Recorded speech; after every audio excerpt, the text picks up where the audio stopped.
Dr. Eric Kelly III and a host of phenomenal speakers from all around the globe for this 7-day virtual event that you don't want to miss. The mission of the Black Business Expo is to raise scholarship money from kids all the way from high school all the way from college. The Black Business Olympics is one of the largest Black business showcases in the world. It is an opportunity for businesses and companies to showcase their businesses globally. We are going to be giving away laptops up to $5,000 away to students. Again, I'm Olivia Appleberry, the founder of 2 Cents Finance and one of the speakers for the expo. I am so excited to see you there. For more info, go to www.blackbusinessexpousa.com or call 919-308-9090 and hope to see you there.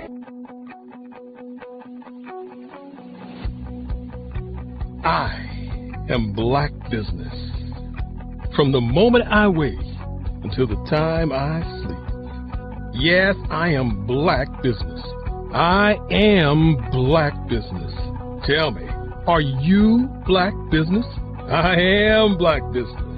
Do you support Black businesses? Listen, I support Black business because I am Black Business. Black Business Expo, one of the largest business showcases in the history of Black business in the world. The world! Sign up today at www.blackbusinessexpousa.com or call 919-308-9090. I am Black Business. I am Black Business. From the moment I wake until the time I sleep, I am Black Business. I am Black Business. Are you Black Business? I am Black Business. Do you support Black businesses? I support Black business because I am Black business. Black Business Expo, one of the largest business showcases in the history of Black America in North Carolina. Join Dr. Eric Kelly III and a host of phenomenal speakers from all around the globe for this 7-day virtual event that you don't want to miss. The mission of the Black Business Expo is to raise scholarship money from kids all the way from high school all the way from college. The Black Business Olympics is one of the largest Black business showcases in the world. It is an opportunity for businesses and companies to showcase their businesses globally. We are going to be giving away laptops up to $5,000 away to students. Again, I'm Olivia Appleberry, the founder of 2 Cents Finance and one of the speakers for the expo. I am so excited to see you there. For more info, go to www.blackbusinessexpousa.com or call 919-308-9090 and hope to see you there.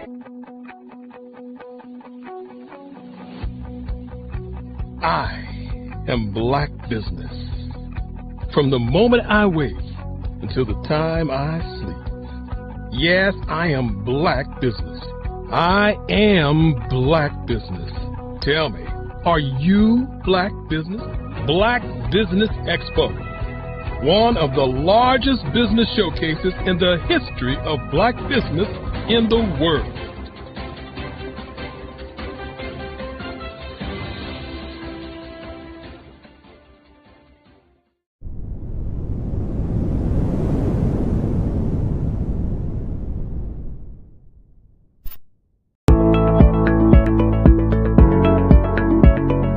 Prepare for what's coming and dominate in economic winter. Stand strong and thrive by showcasing your great products and services globally through the Black Business Network and Black Business Olympics. The Black Business Network has showcased over 2,000 companies with over $7 billion in sales each year. Over 10 million attendees have viewed the rebroadcast each month. Through the Black Business Olympics, unique styles of business training and mentoring are turning students into business owners and entrepreneurial warriors who will dominate in any economy. Gain the ultimate advantage of the Black Business Olympics, 7 days of unbelievable topics and speakers speaking around the globe. Donate your time and experience to provide expertise and scholarships to students worldwide and change the world. Now, more than ever, new insights, tools, strategies, and capabilities are needed. This is your chance for a major presentation to the world. Fill out the form and join the more than 2,000 speakers who have presented to over 200 countries. Join the Black Business Network streaming live into the metaverse, STEM City, Black Multiverse Enterprises, Hulu, Amazon, YouTube, iHeartRadio, Apple, Facebook, LinkedIn, Pod TV, IBM TV, Spotify, and Google Podcasts. Sign up today. Spaces are limited, and we will see you there.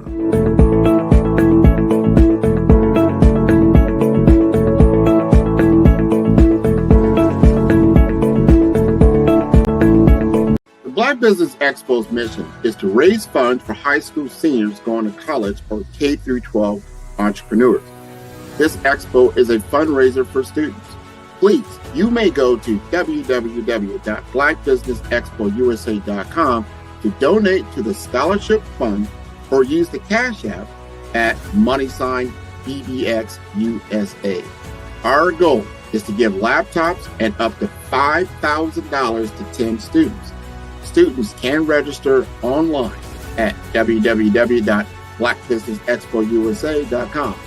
Every dollar counts. Please donate to the Black Business Expo USA Scholarship Fund.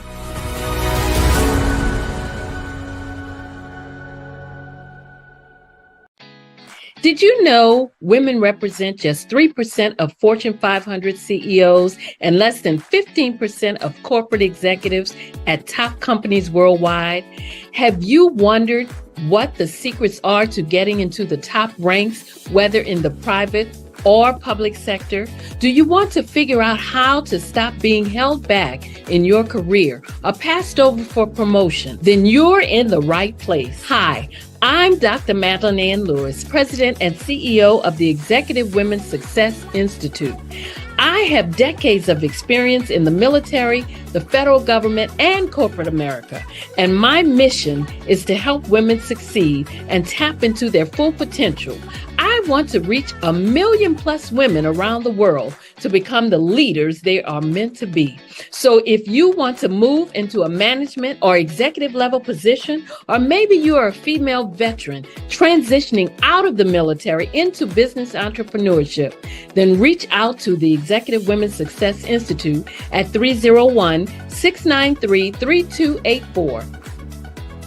Let us get you on the fast track to success.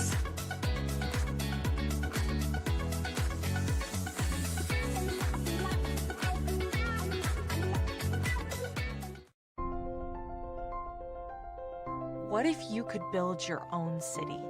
A place where every child can find nurturing people to help them achieve their full potential. A place where every adult can access job training support. Where health education is abundant. Where social justice ruled the land. A place without limitations. Welcome. You have arrived at STEM City USA. It is what every city should be. A safe and trusted community where you find people and resources to help you become everything you are and beyond. STEM City is unlike anything you have ever experienced. It is a digital twin of the world around you, only better.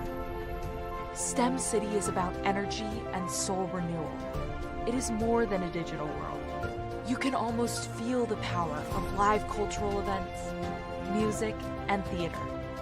STEM City promises a better future for children with caring mentors and hands-on activities with dedicated tutors to support our youth. STEM City is your passport to a healthy lifestyle with weekly events addressing our community's many issues. STEM City is your financial well-being with helpful information on wealth management, career advancement, job training, and so much more. STEM City is the community you deserve. It is the city where your dreams can come true. STEM City USA, a place in the sky that is accessible to all who reach for the stars.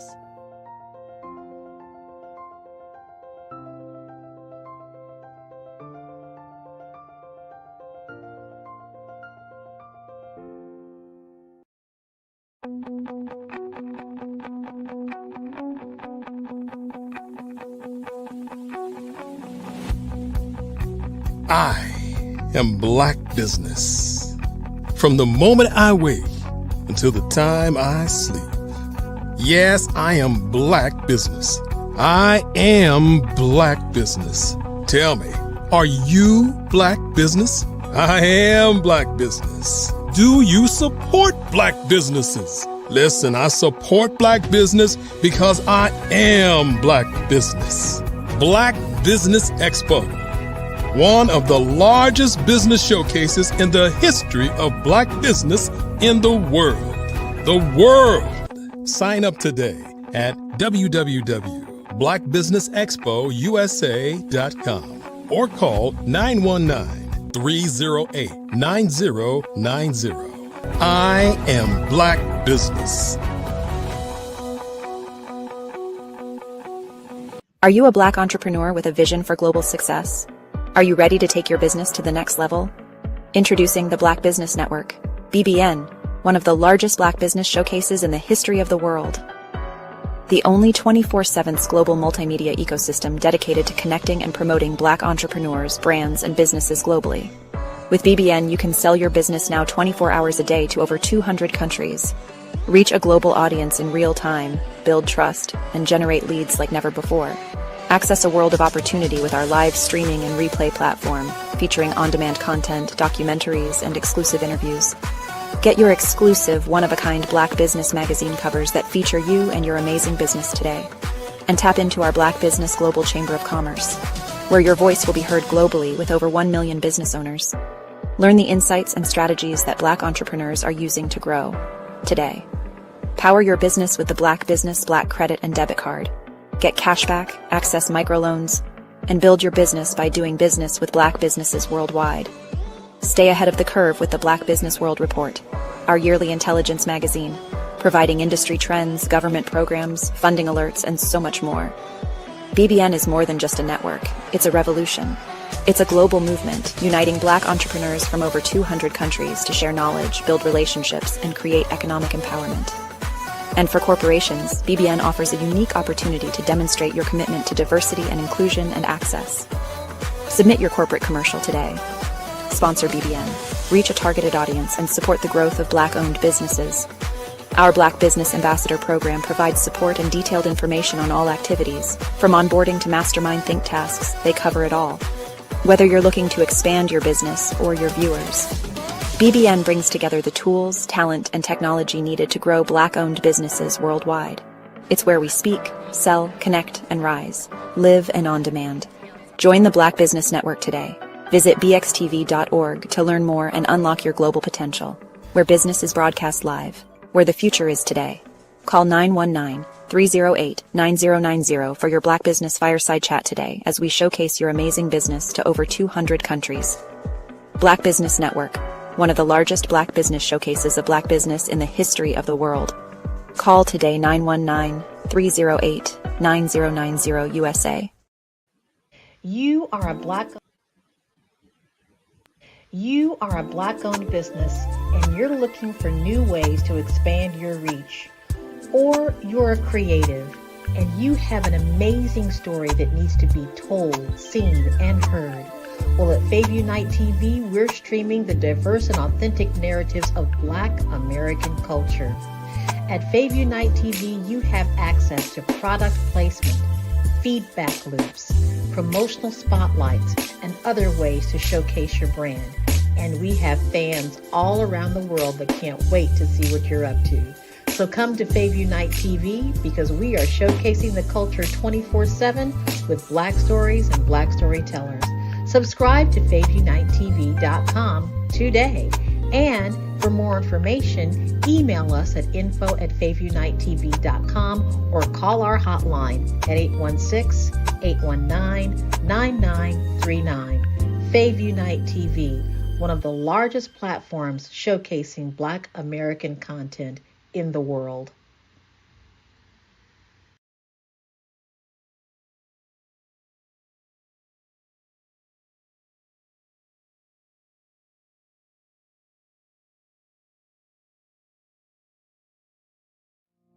Did you know that approximately 333.34 million businesses exist today, according to a report from 2021?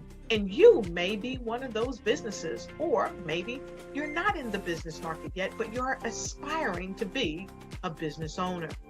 Well, guess what? You're in the right place at the right time. Because let's face it, everything is about timing and opportunity. Hi, my name is Dr. Lotus Richey, and I'm the CEO and founder of the Lotus Richey Coaching and Consulting LLC, along with the Lotus Richey Ignite Show. 15 minutes of success with Dr. Lotus Richey, as well as books to boom your business and bring who you are. And today, I want to bring this amazing message to you about the Black Business Network and the Black Business Olympics. See, the Black Business Network and the Black Business Olympics is designed to help people just like you, that's right, that look like me, to take their business to the next level. Not just in your front yard or your backyard, but globally. The Black Business Network and Black Business Olympics is designed not to just help you survive, but to help you thrive. So join us. I am Black Business. From the moment I wake until the time I sleep, I am Black Business. I am Black Business. Are you Black Business? I am Black Business. Do you support Black businesses? I support Black business because I am Black Business. Black Business Expo, one of the largest business showcases in the history of Black business in the world. Sign up today at www.blackbusinessexpousa.com or call 919-308-9090. I am Black Business. Good day, business owners, entrepreneurs, thought leaders, and corporations. Welcome to the Black Business Network. My name is Sidney Wormsby. I'm the owner and founder of Huertas A. Decus LLC. That is a business growth consulting and coaching practice that helps businesses double their profits in less than 12 months. I'm also your business moderator for this session on the Black Business Network. The Black Business Network is a 24-hour business network showcasing Black businesses, business owners, entrepreneurs, and thought leaders worldwide. We have speakers from North Carolina, from London, Singapore, Africa, Japan, and from cities all over the United States. The Black Business Network is a global community sharing its business knowledge to empower, to inspire, and to educate businesses about business. Our first speaker for this session is Dr. Michelle Boone Thornton, an outstanding executive business leader. She's a distinguished leader in the field of mental health and emotional wellness with a career spanning over 25 years. She is the author of the transformative number 39, Transforming Your Reality, Removing the Mask, emotional wellness series, and a comprehensive resource that includes a book, workbook, and a companion journal. She's also just completed a very fascinating trip over to Africa, which maybe she will also talk about in her presentation this morning. So please help me welcome the remarkable Dr. Michelle Boone Thornton. Good morning, Sydney. How are you? Good. Good to see you again. I'm excited to hear more about your trip to Africa. I don't know if that's on your agenda to talk about this morning, but if not, we'll have to connect afterwards so I can get more details about what you were able to accomplish there and what your thoughts were, etc. So, but for this, I know you're going to be doing a presentation, and I know folks are going to get a ton out of what you're going to speak about. So I'm going to get out of your way. So as we say, genius is common, and I'll see you on the other side. Thank you. Thank you so very much. Yes, Africa was wonderful, and we're going to work a little bit of that in today. But what I want to talk about today is leading unmasked. You know, mental health and mental wellness is so important in this season, and just leadership in a global climate of uncertainty. And from being in Africa and traveling to other places, we are more alike than we are different.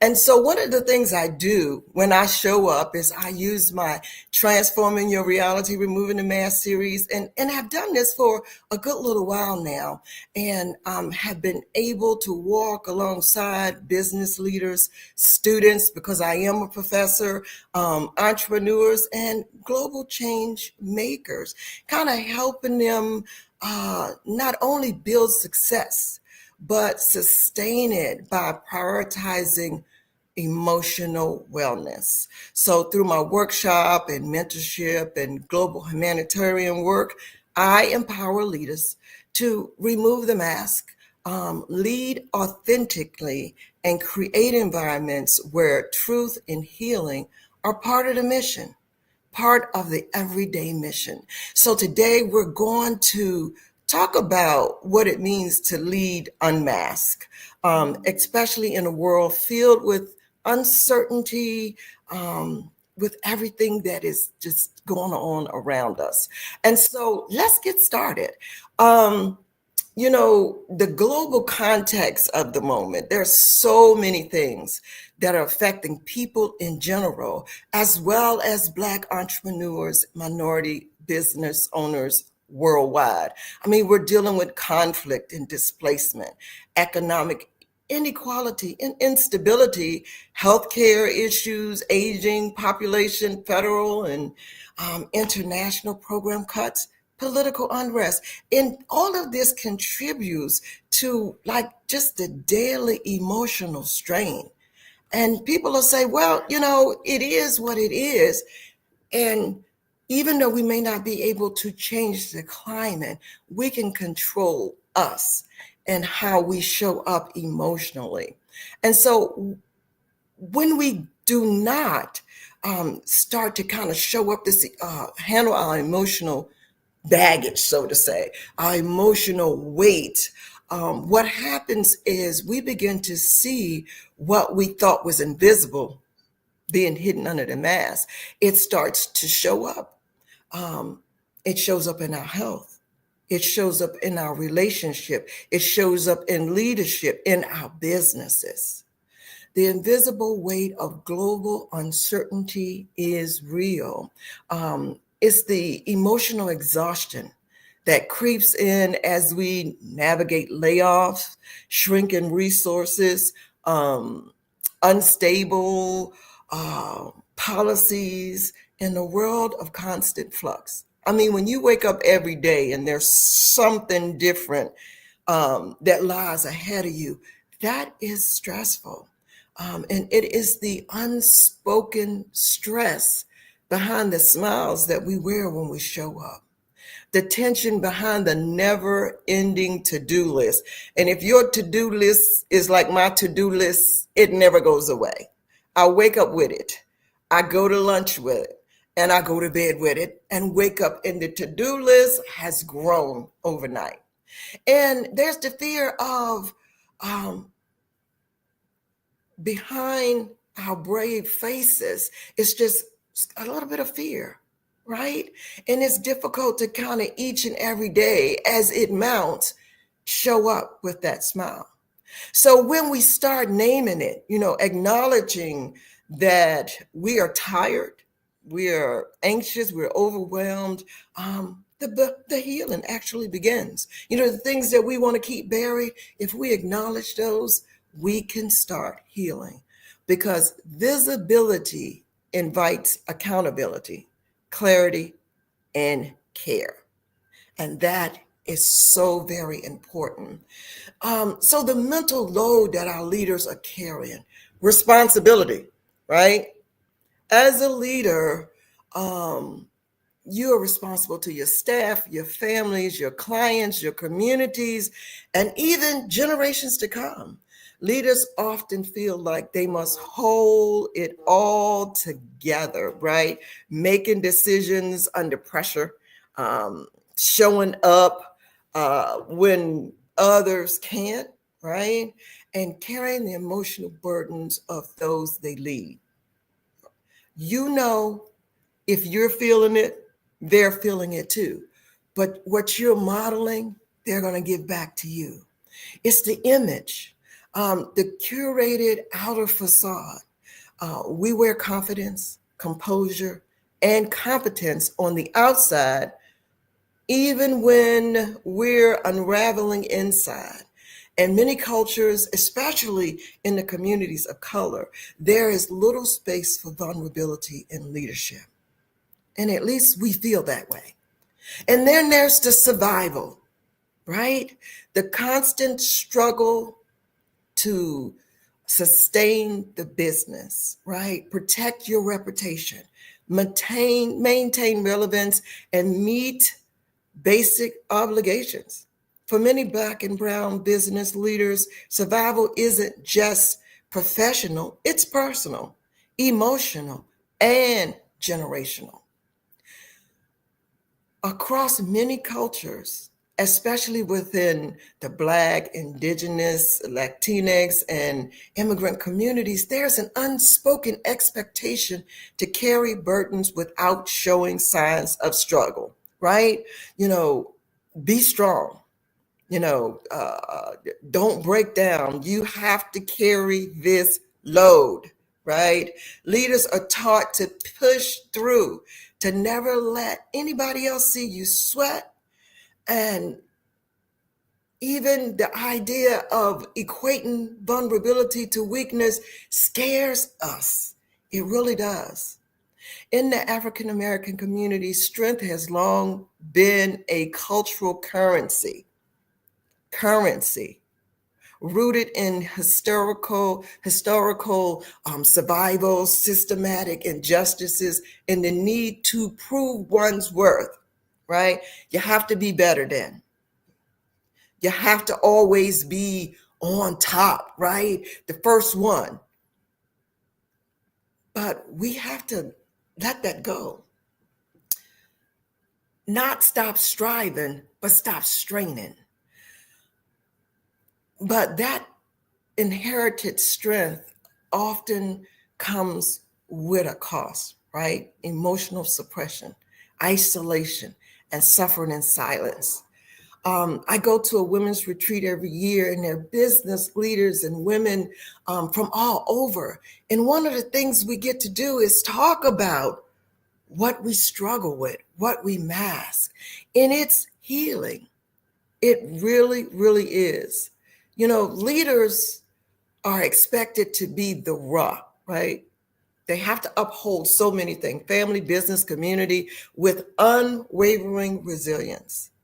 Yet inside, we often are just struggling, right? Not because we can't do the job, but we get tired.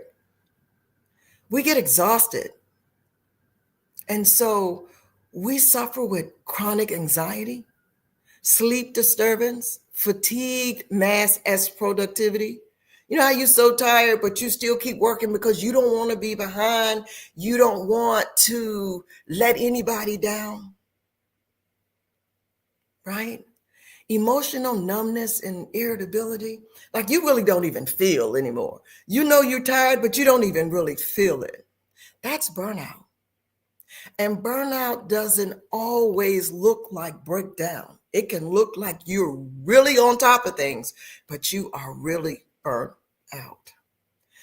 Sometimes it looks like performing strength so well that no one can notice that you're falling apart. You don't want anybody to see that. And so with my workbook and global workshops, these are some of the things that we work on, right?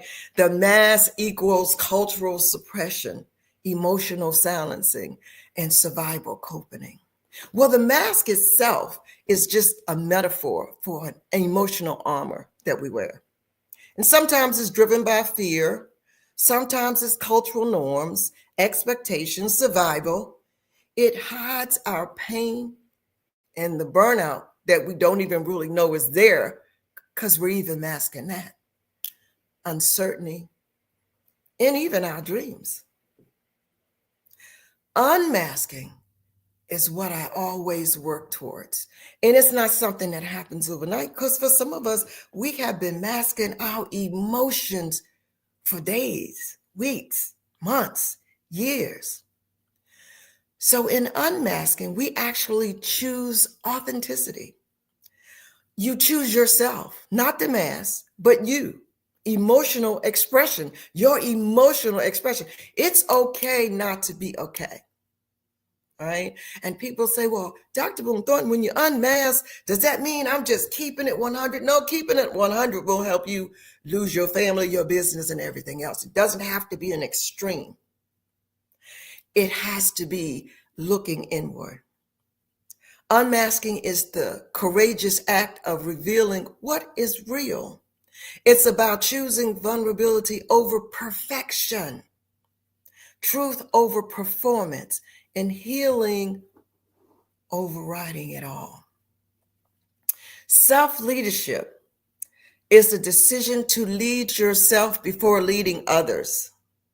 It's a daily commitment to emotional honesty, spiritual grounding, and professional responsibility. It means setting boundaries for your mental health, okay? Prioritizing your rest without guilt. Have you ever just stopped and then thought while you were sitting on the couch about all the things you could be doing, all the emails that's coming in, people who need you? I need you to put you first. Practicing reflection and truth telling. Hey, it's okay to say to yourself, I'm tired of this. Holding yourself accountable for growth without shame. Making value-based decisions even when the path is uncertain. When you remove that mask, you don't lose your power, you actually find it.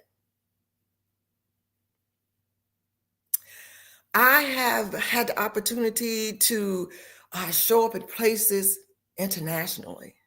And I met with an African entrepreneur, and we were talking about hidden burnout, right? In Nairobi. This person was a successful fashion entrepreneur and really became the face of grace under pressure. Fashion is a high-paced industry. You know, she ran multiple boutiques, mentored youth, and spoke at conferences. And this is what we do. When we arrive, we want to pull others up.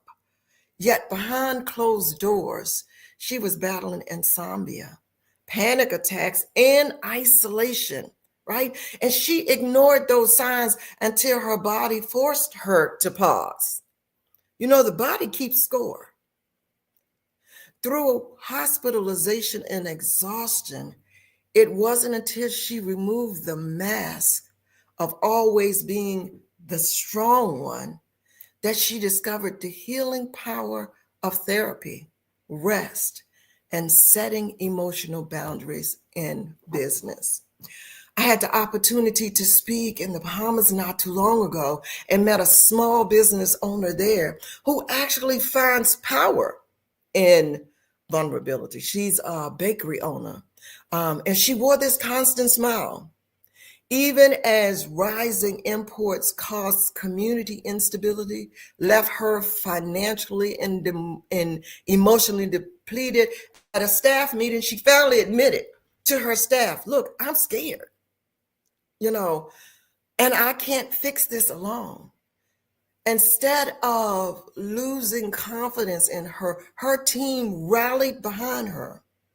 That momentum of vulnerability sparked deeper loyalty, creative solutions, and workplace culture that was rooted in honesty, not fear.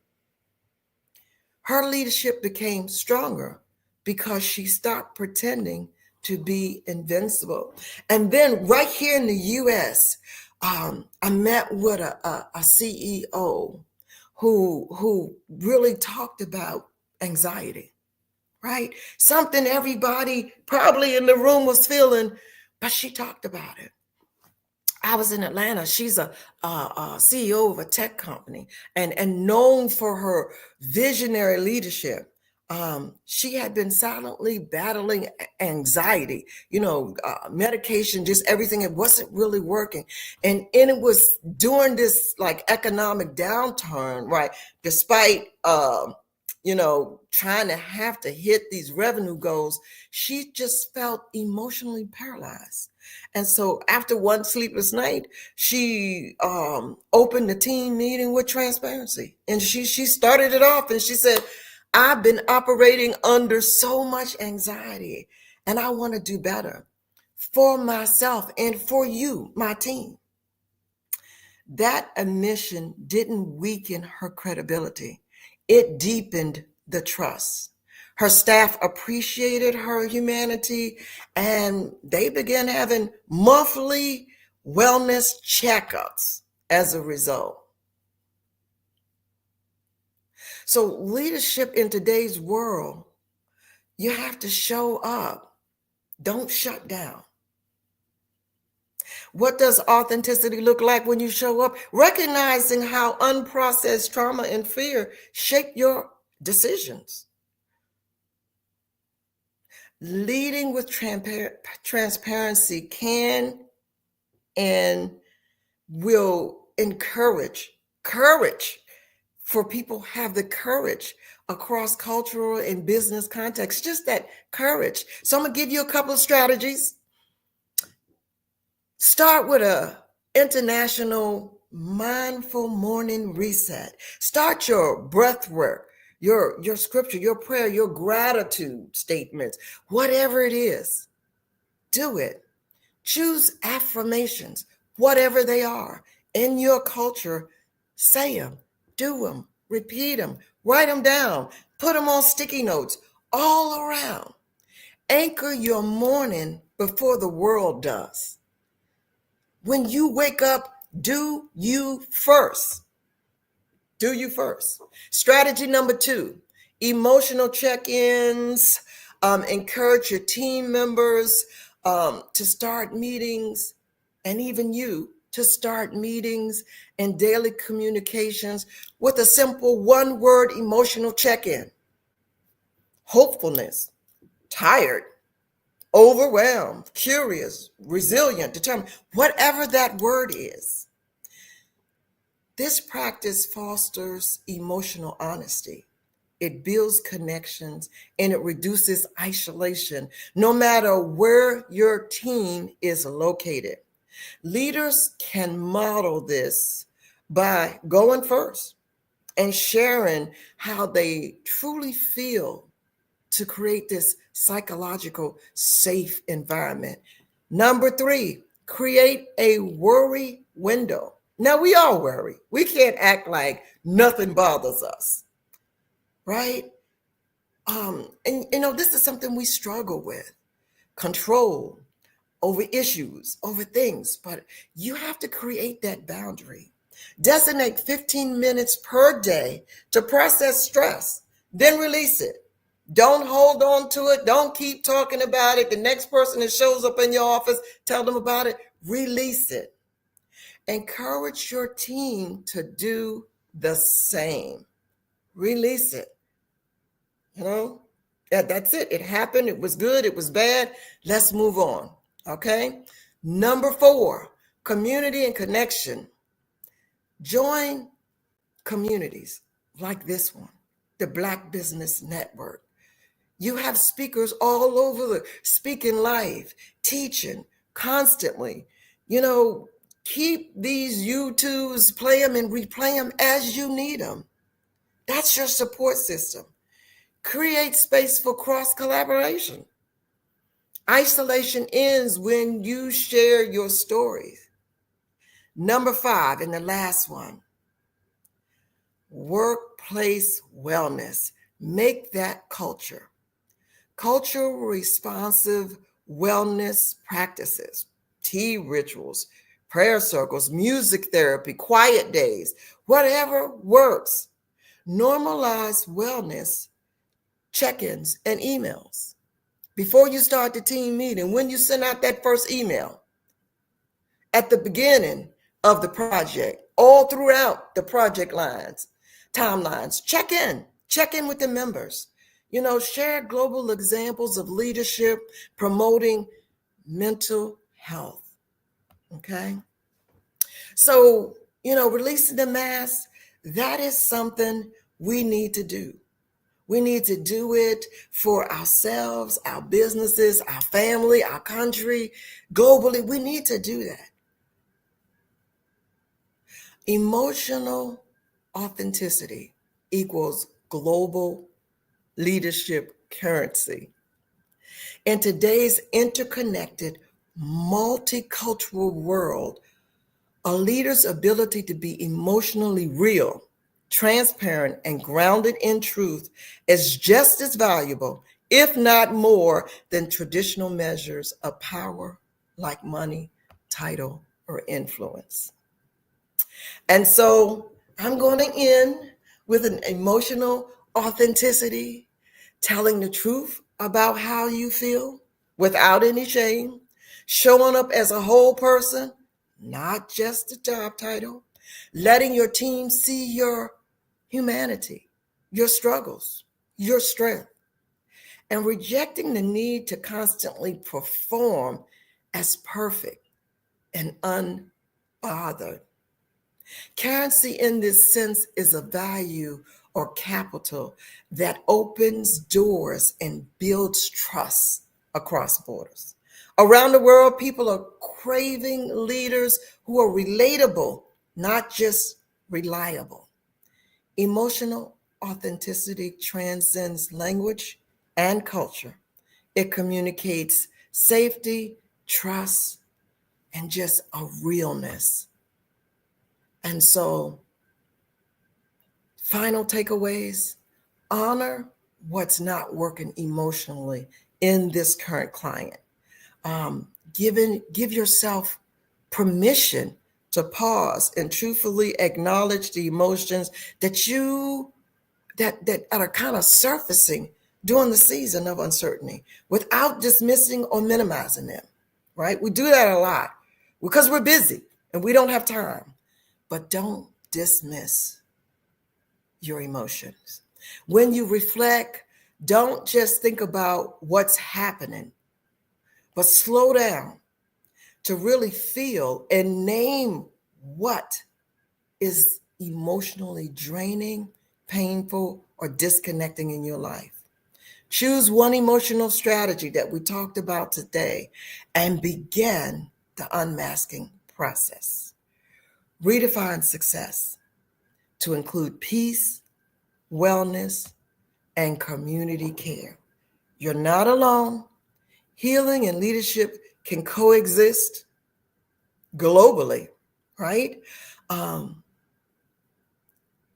If you get an opportunity, get the Transforming Your Reality, Removing the Mask series. This is something that kind of tells you why we mask. Has a workbook where you can work through at your own pace what's actually happening. And it gives you scenarios and prompts. And then I have also provided a journal, because journaling opens the soul. It connects us to the things that we have hidden. And it's a way of releasing. And then follow-up resources. You always have the Black Business Expo, and you will find all of the support there. You can find me on Facebook or LinkedIn. And I'll give you that information. I have a book release coming out in September, Operating in Chaos. It talks about internal and external work environments. And it's a workbook. It's a transformational guide where you can work individually or as groups to kind of navigate internal and external chaos as it relates to the workplace, get some clarity, purpose, and resilience. It has great tools in it, real life insight, and stories. So it helps you, regain control and operate from a place of peace, no matter what the storm is in your life. And if you want to connect with me, you can go to my website, drmichellepboonethornton.com. I have upcoming events there, some YouTube videos there that could connect and help you. You can find me on LinkedIn as the Unmasking Guru. My book, Transforming Your Reality, Removing the Mask, is available on Amazon and then on Facebook. You just type in Michelle Boone Thornton, and I will pop up. So join the movement of emotional authenticity. And hey, I hope to see you doing well, feeling better, embracing life, and just being your authentic self. Thank you so much. Well, again, inspiring words and kind of inspiring thoughts. We have a few minutes, so if you have a few minutes, I'd like to ask you a few more questions. Absolutely. Okay. So talk about the book. It's out. It sounds like, or it's going to be out shortly if it's not actually on the shelves right now. Talk about was there a defining event or activity or moment where you said, I got to write this? And what was that? What inspired that? Absolutely. Operating in Chaos was written because we were doing like quarterly sessions with women and talking about work, talking about being undervalued, talking about all the different things that happen. And so it was actually three of us. There's two other authors. We decided to create a workbook because my workbook, Transforming the Reality, had worked so well on the mental health platform. We wanted something that people who were showing up, business leaders every day, could use, like a handbook almost. And it talked about working through storms and turbulence and how you show up. And it showed a table that you didn't have a seat at. And so it walked you through how to get there when you show up in corporate stages and how to navigate that. And so that was the reason behind the book. And we had so many women as we did these podcasts come on, and it was like a reoccurring theme. They were just working, showing up first thing, leaving last thing, and being so undervalued. So we wanted to address that. And this, it focuses on kind of the planning, organizational structure of the things that you need to do to turn your chaos into, productive, energy, et cetera. But it also sounds like it deals with how to deal with the emotional impact that has on you. Is that accurate or? Absolutely. Now, I'm not going to write anything that's not going to deal with mental health, right? Right. So we talk about that emotional construct because you get trapped in that.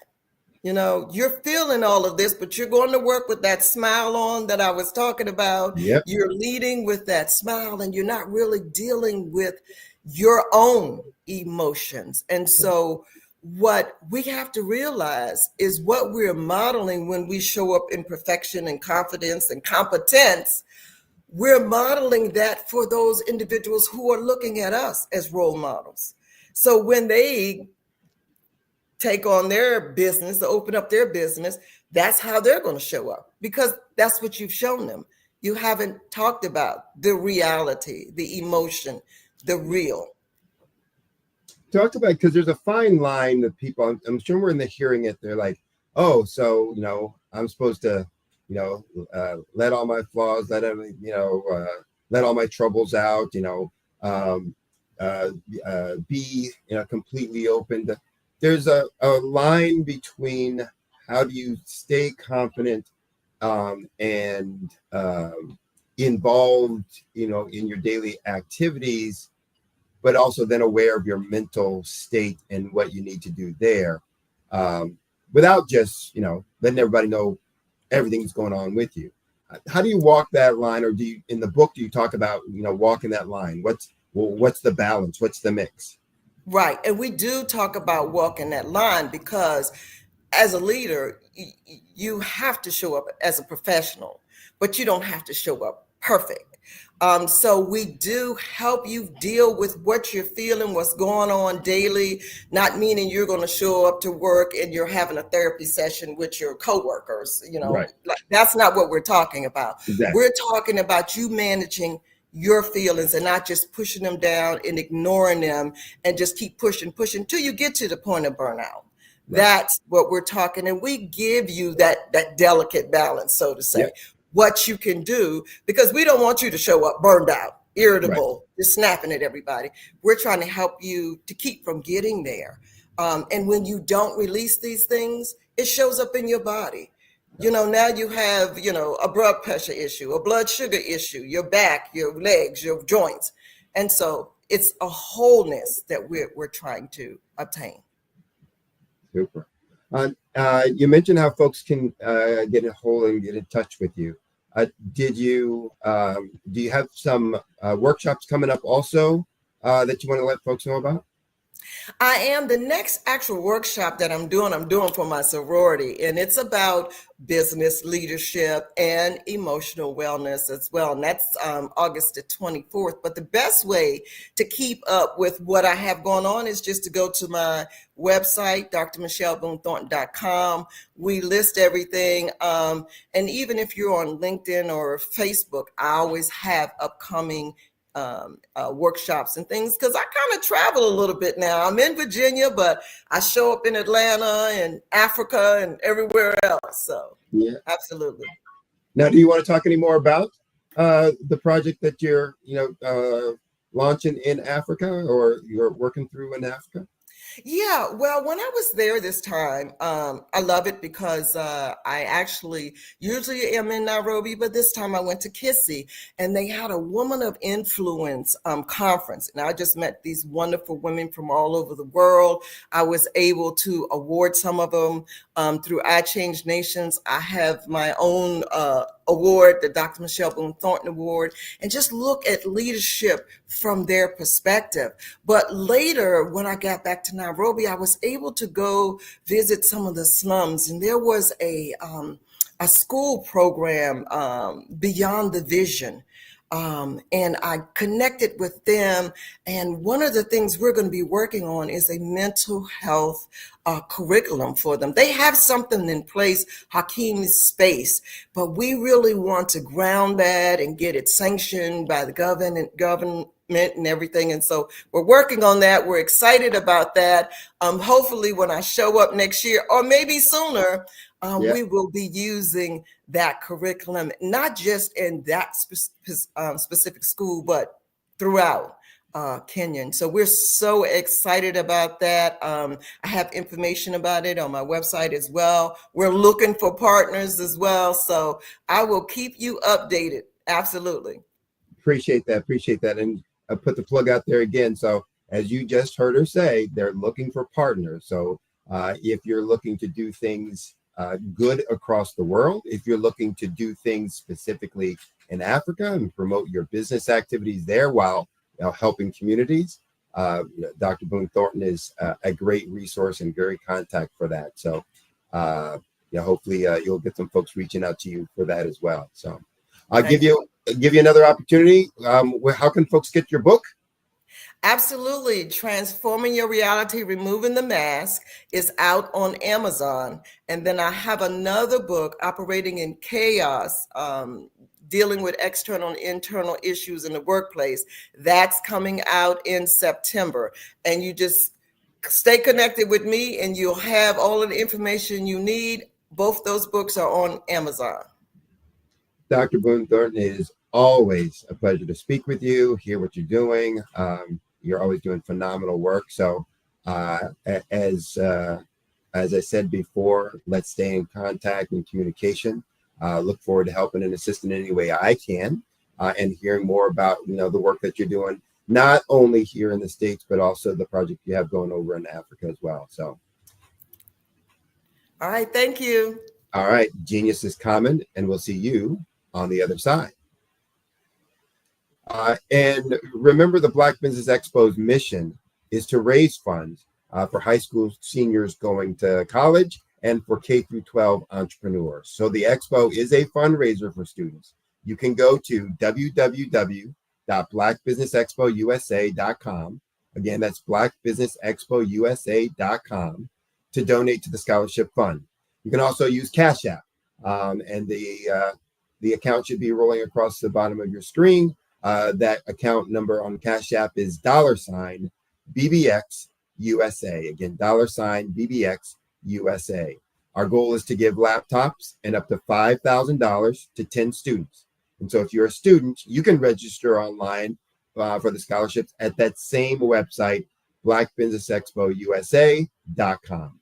Remember, every dollar counts, so please donate to the scholarship fund. I'd also like to thank Black Business Expo USA sponsors for this month. Those sponsors include NC 100, Suede Soul, Carolina, Virginia Minority Supplier Development Council, Step Management, Margie McLean Foundation, Inc., Genius is Common, Our TV, Executive Women Success Institute, The Quality Coaching Company, Superwoman Business Services, Creative Force Studios, Lee Entertainment, Black Business Olympics, Artistic App Design, and Black Business Expo USA. Remember, genius is common, and I'll see you on the other side.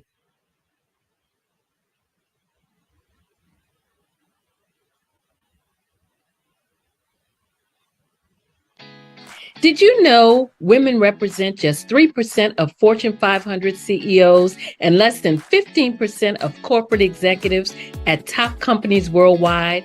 Have you wondered what the secrets are to getting into the top ranks, whether in the private or public sector? Do you want to figure out how to stop being held back in your career or passed over for promotion? Then you're in the right place. Hi, I'm Dr. Madeline Ann Lewis, President and CEO of the Executive Women's Success Institute. I have decades of experience in the military, the federal government, and corporate America, and my mission is to help women succeed and tap into their full potential. I want to reach 1 million plus women around the world to become the leaders they are meant to be. So if you want to move into a management or executive level position, or maybe you are a female veteran transitioning out of the military into business entrepreneurship, then reach out to the Executive Women's Success Institute at 301-693-3284. Let us get you on the fast track to success.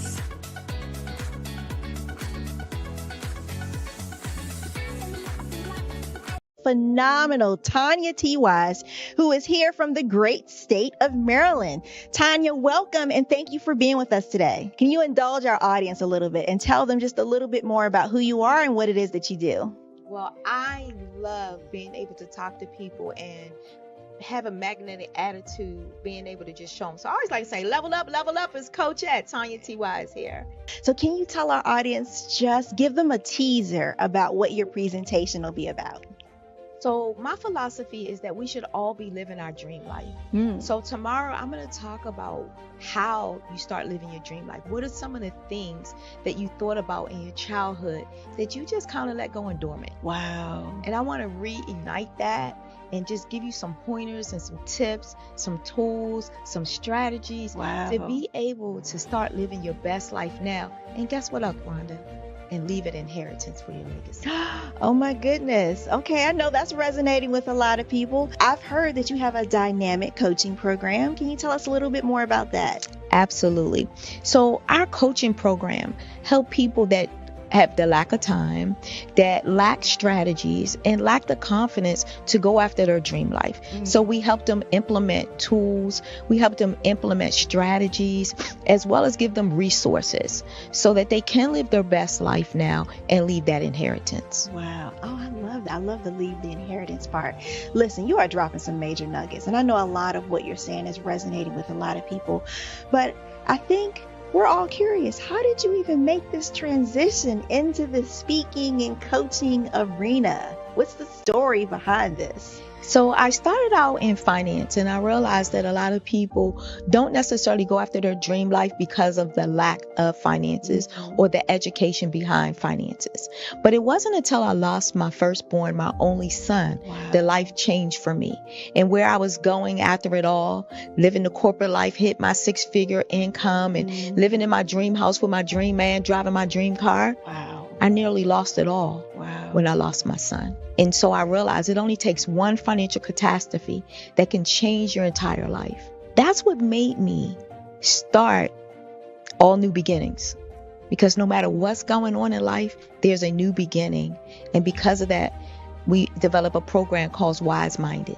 My little slogan is, don't just dream it, let's live it. If they want to connect with you or work with you, what is the best ways for them to be able to do that? Well, for my social media guru, you can connect with me on every single social media platform as Tanya T. Wise.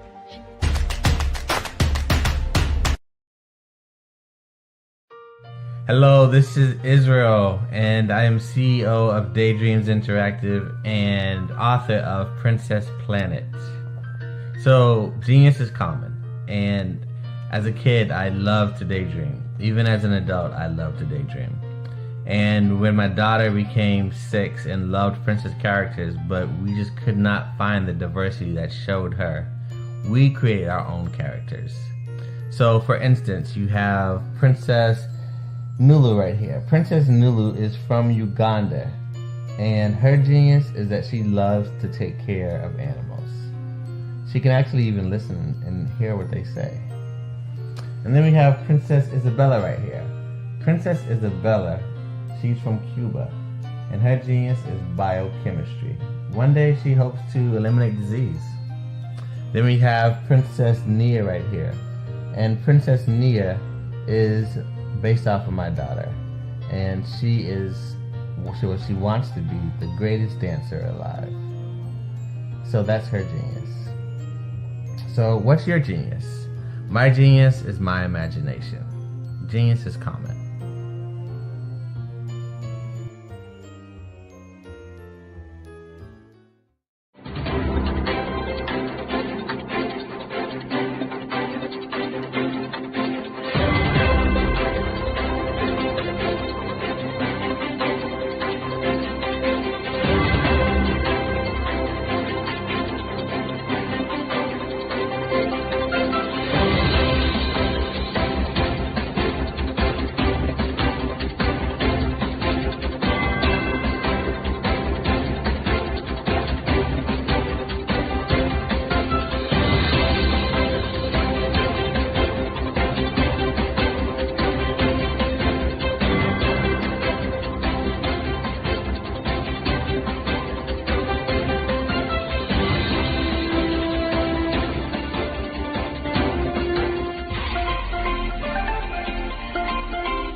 Dr. Eric Kelly III and a host of phenomenal speakers from all around the globe for this 7-day virtual event that you don't want to miss.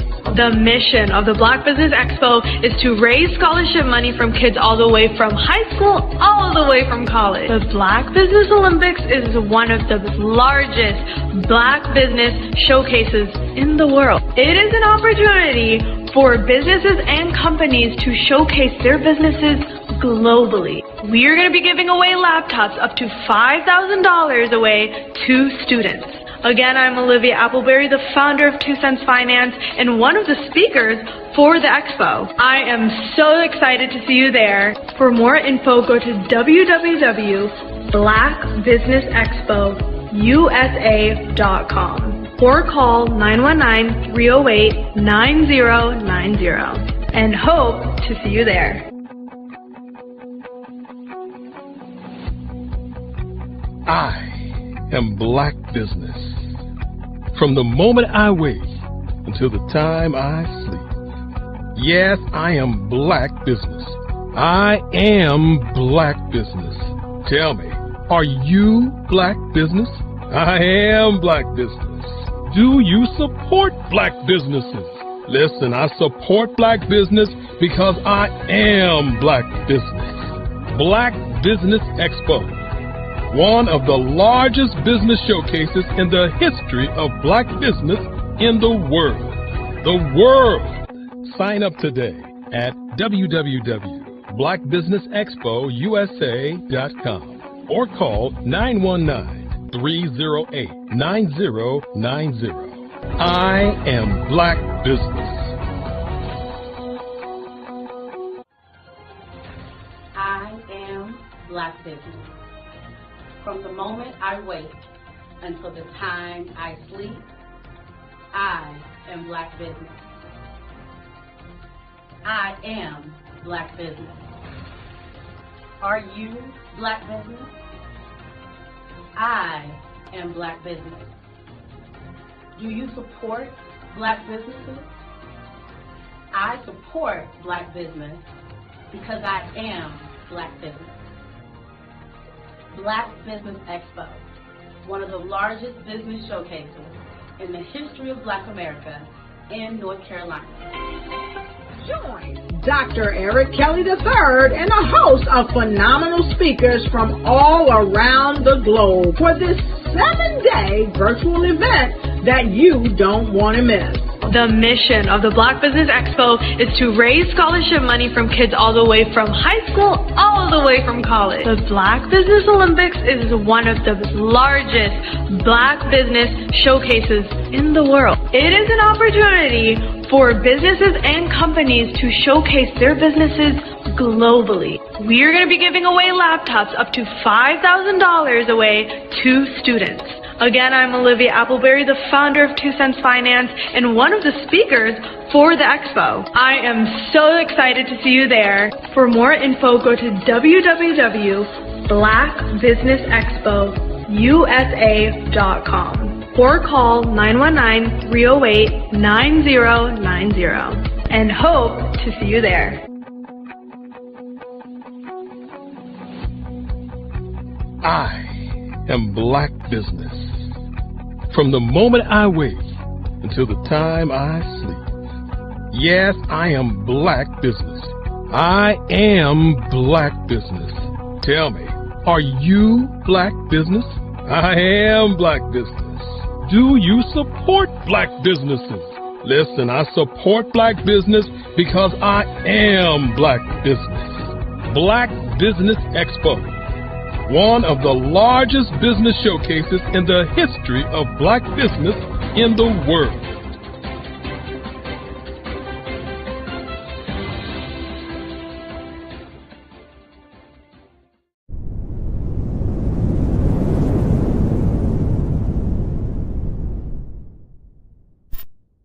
Over the past few years, we've seen the growth of existing and new initiatives focused on financial inclusion, building global networks, and reducing the wealth gap in response to the idea there's not enough seats at the table.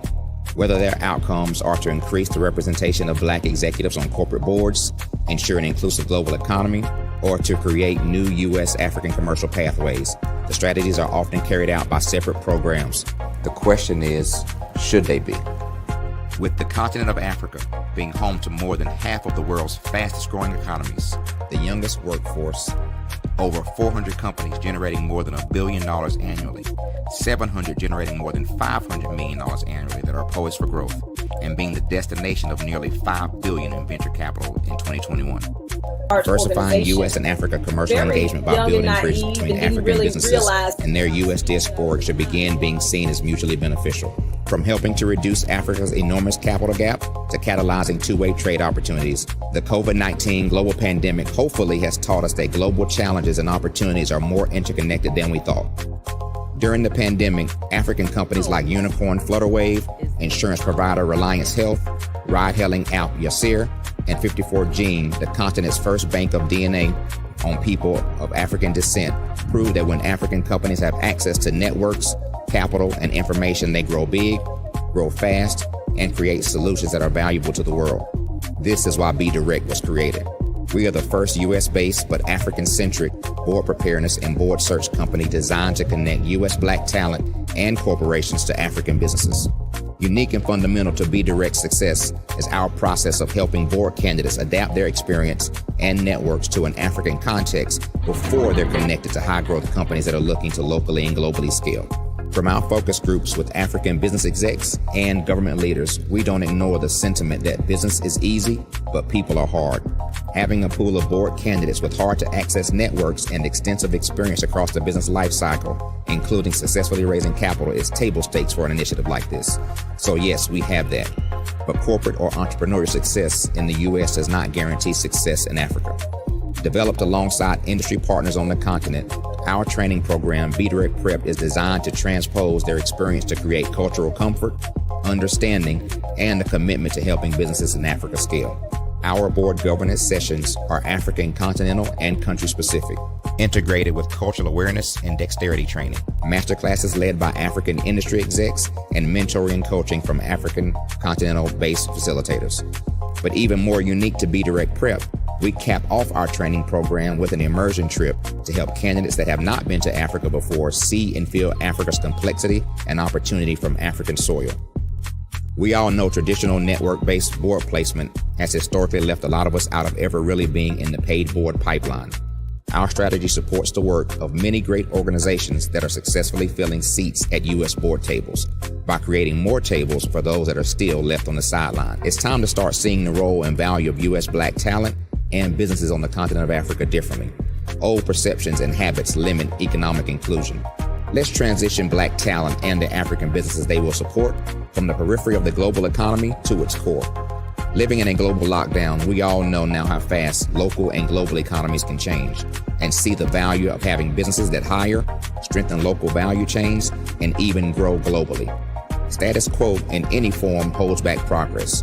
We must democratize U.S.-Africa commercial engagement by socially and economically connecting cultures that have long been disconnected.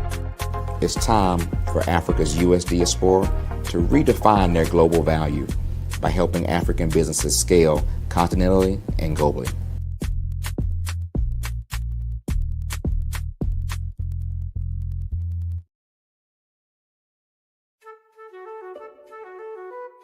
This is Dr. Arnold T. Petsworth. He's the owner of Petsworth Vet World, a veterinary clinic in Hopton, Connecticut. His patients include dog, cat, frog, fish, Goldie, dog, and this alpaca. Due to doctor-patient confidentiality, we can't tell you their names. Business at Vet World was steady, and then quarantine hit. Neighbors brought new four-legged friends into their homes. Bunnies. Bunnies everywhere. Dr. Petsworth welcomed these new patients with open arms. The only problem? There were more appointments than he could manage. That's when Dr. Petsworth turned to his American Express business card, which offers spending potential that's built for his changing business needs. He decided to hire a new assistant, Julio, and with spending power built for business purchases, he used his card to furnish a new exam room. Together, Dr. Petsworth, Julio, and American Express Business made sure all the pets of Hopton got the love and care they deserve. And everyone was happy. Get the card built for business by American Express.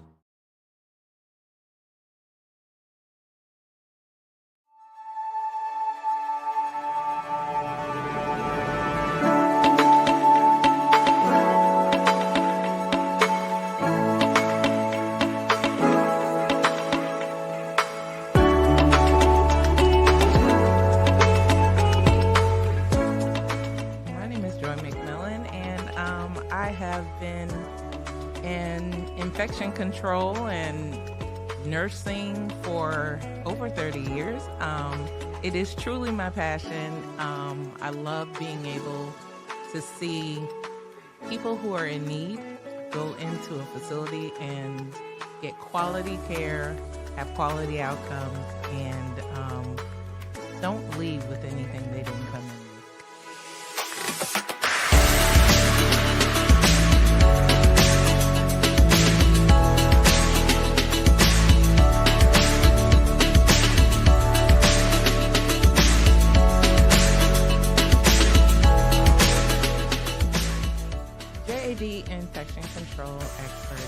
really about having the ability to partner with facilities, partner with organizations who may not have the resources to be able to make sure their residents or patients, depending on the setting, get the best care that they have. What we're finding a lot of times is a lot of people are wearing many different hats, and staffing is hard right now. And COVID did a whopper on all of healthcare, and everyone is hurting. So I come in, and our organization, we're here to be that support system for them, to provide that extra pair of hands, the innovation that they need for efficiencies, things that are going to make the difference in what happens. And we don't come in when the surveyors come in. What differentiates us is we're their partner. So when you get us, but we're helping you proactively monitor, proactively engage, proactively look at real-time information so that we can make the difference ahead of time.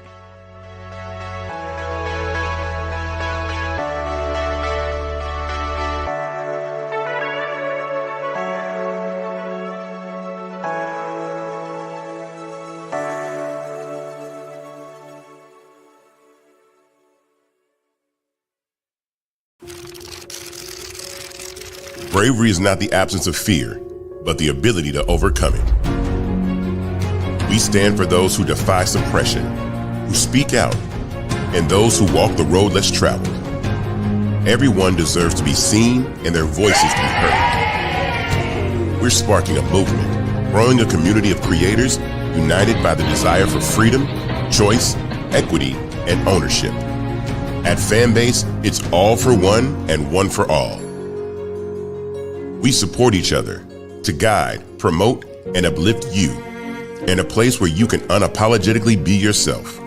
A place where your voice, ideas, and creativity are not just welcomed, but celebrated. We are Black founded, minority funded, and supported by a diverse, inclusive, powerful community that believes in the strength of authenticity and individual choice. Regardless of success or background, we welcome you, the marginalized, the underappreciated, the successful, the superstar. We're for all who seek a space to express themselves freely, where they are rewarded for being their authentic, true self. We transcend labels because only we have the right to define ourselves. We are built for the brave, the culture, the creators, and for the future where everyone has a power to shape their own destiny, where all are empowered, voices are amplified, and freedom is embraced. For the first time, you have a chance to own the platform you helped make popular. It's a revolution, a movement in how we connect, create, and share. Everyone is a creator, and everyone has a fan base. Here, you can be you without limits.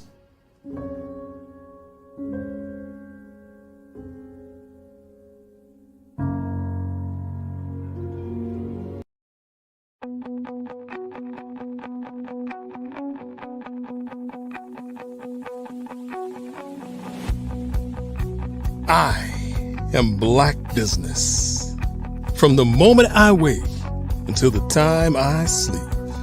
Yes, I am Black Business. I am Black Business. Tell me, are you Black Business?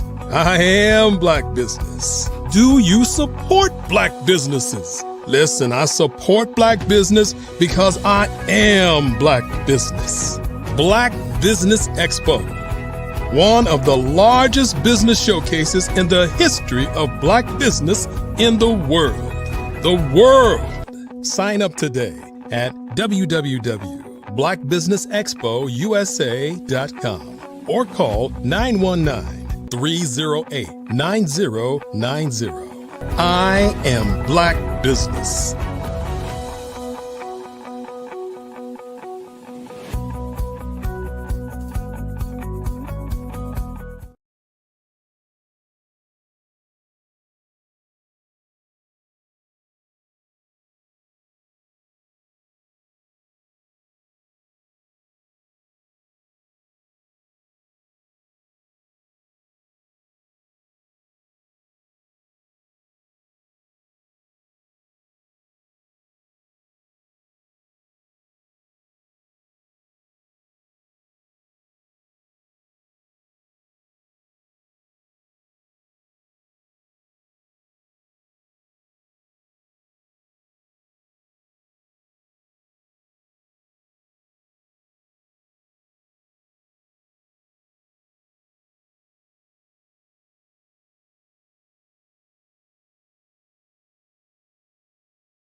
Good day, business owners, entrepreneurs, thought leaders, and corporations. Welcome to the Black Business Network.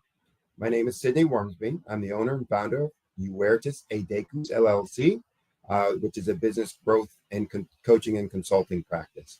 I'm also your business moderator for this session on the Black Business Network. The Black Business Network is a 24-hour business network showcasing Black businesses, business owners, entrepreneurs, and thought leaders worldwide. We have speakers from North Carolina, from London, Singapore, from Africa, Japan, and from cities all over the United States. The Black Business Network is a global community sharing its business knowledge to empower, to inspire, and to educate businesses about business. Your next speaker for this session will be none other than yours truly. Again, my name is Sidney Wormsby. I am a business growth coach and consultant. My business, actually I have two strategic business solutions, and Uertis Adecus LLC.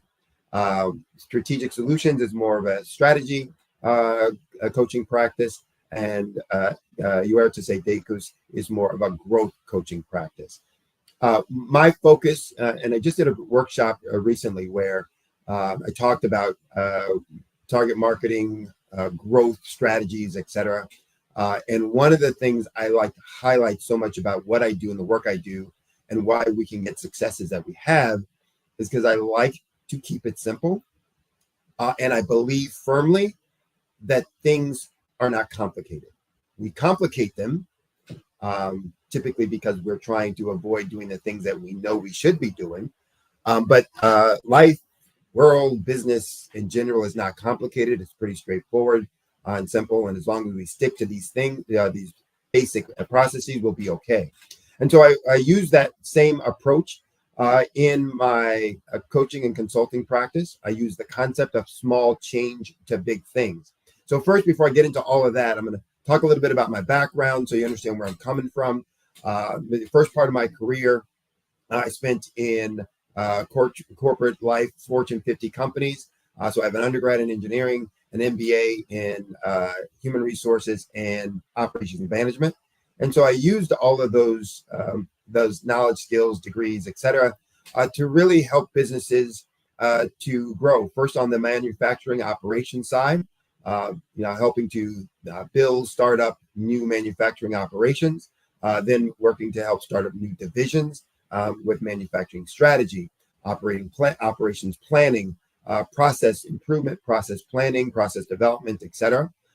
Moving on to global operations, for organizations like Citigroup, then onto the product side and the sales side and the business side with companies like PepsiCo, managing a retail brand business for them, and then a global product business for JP Morgan Chase, doing new market entry, through Europe, Asia, and a little bit of South America. So through all that, I got a ton of experiences, but decided to really start working with small, mid-sized businesses to help business owners, entrepreneurs, founders make their dreams come true, and to help take their vision of what they wanted for their company and for their life to become a reality. And so I've been doing that for now a couple of decades, in addition to owning and operating my own businesses, et cetera. So I give that background really to say I know the business of business. I know how business works. And that has served me well when I've gone into different industries and segments where everybody believed, oh, this is different than what you've done before, to be able to show successes quickly based on the fact of every business is going to run the same. You've got the same systems, the same objectives, not necessarily the same strategic objectives, but the same global objectives as a business, or organizational objectives. And so understanding that then allows you to look at the systems, look at the processes, and put things in place. So through my engineering practice and continuous improvement, I developed these ideas about how things should go, and how to drive success within that, which is where I came through this whole concept of making small changes to the big things, the important things in an organization can be transformative. And so we always are looking often for home runs, to hit it out of the park, some brand new scheme or idea that's never been tried or true or tested before, and that way we'll have this great success, monumental growth, etc. My belief is that there are certain processes that are consistent in each business, and that we need to understand those, how they work, and then how to make them work more efficiently in what it is that we do. We meaning the company specifically that you might be involved in. So that's what I'm going to talk about a little bit today. So how do you make those small changes to big things? In the workshop I did recently, I spoke with folks and said, look, there's also one simple truth, that all growth in all businesses of any size, of any age or duration, of any industry, all comes from the same 5 areas of activity, and only 5 areas of activity. And there's always a pushback and a challenge to that. There's always the what about this and what about that, etc. And I show how each one of the things that they might bring up are really included in one of these 5 areas. But even more simple than that, I break business down into 3 tasks, 3 overarching processes that even those 5 fit within. And that's what I really try to help people see. And when I'm working with my clients, to get them to focus on and put solutions in for, et cetera. And so my basic business model is like the 3-legged stool, bar stool, counter stool or whatever. But if you think about a 3-legged stool, there is the seat that we sit on, and then there are the 3 legs.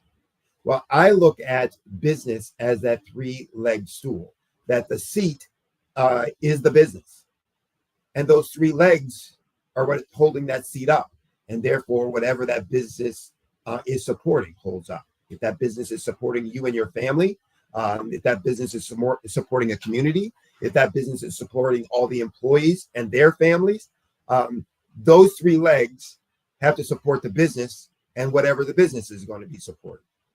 And those 3 legs, from a business perspective, a process perspective, I simply name them: find them, catch them, serve them. That those are the 3 processes that we have to have in a business to be effective and to support that business. We have to find them. That meaning that we have to find the clients, the customers, where are they, who are they, which ones are best for us, etc. But once we identify them, how do we reach them, get them to reach out to us? But then we have to catch them. And once we find them and we know that they're there, know who they are, what they look like, etc., we have to get them to start doing business with us. But then once we catch them, we have to serve them well to be able to maintain them, as customers, clients throughout the entirety of our organization and the entirety of their needs. So it's as simple as that. Can you find them? Can you catch them? Can you serve them? If any one of those legs doesn't work properly, if any one of those legs is broken, then that stool falls down. If any one of those legs is shorter, less efficient, less effective than the other, that stool is wobbly. And the thing it's supporting is likely to fall down. And so our role and responsibility is to make sure all of those legs are working efficiently and effectively. None of them are broken, none of them are short or inefficient, so that stool can be sturdy and stable and support all the things the business is trying to support. And so that's, from my perspective, is how do we simplify it to understand what it is that we're really doing? Now, you can make this model fit whatever industry that you're in, whatever business that you're in. The other aspect of that is saying, okay, if I said that there are 5 processes within each business, how do those 5 processes, what are they, first of all, and how do they fit within those 3? And all growth from all businesses come from these 5 areas: getting more leads, converting more of those leads to actual paying customers, being able to deepen the relationship of each of those customers by getting them to buy more products or services that we offer, being able to charge a higher price for our product or service based on the value proposition that we've created. And then 5th, the ability to generate more profits from the business based on reduction of cost and inefficiencies or elimination of inefficiencies within the business. So growth from any business, revenue growth, profit growth, client, customer growth, comes from those 5 areas and those 5 areas alone. And anything that you can think of that you might do either falls within those 5 areas or doesn't grow your business. So some might say, well, we have to do X, Y, and Z according to the law. We have to do this, etc. That is absolutely true in a lot of industries and segments. Just because you have to do it by law doesn't mean that it grows your business. That's the requirement for being in business. Just like sometimes having a business license is a requirement, for being in business. It doesn't grow your business just to have a license, but you got to have it to be able to do the business activities that you're seeking. So when I'm talking about these things, it's really about what is going to actually make your business get bigger and service more clients or customers, generate more revenue, generate more profits. So one of the things that I then kind of elaborate on is the focus of marketing relative to this whole growth process and these simple truths. And again, It's not complicated. It's pretty simple.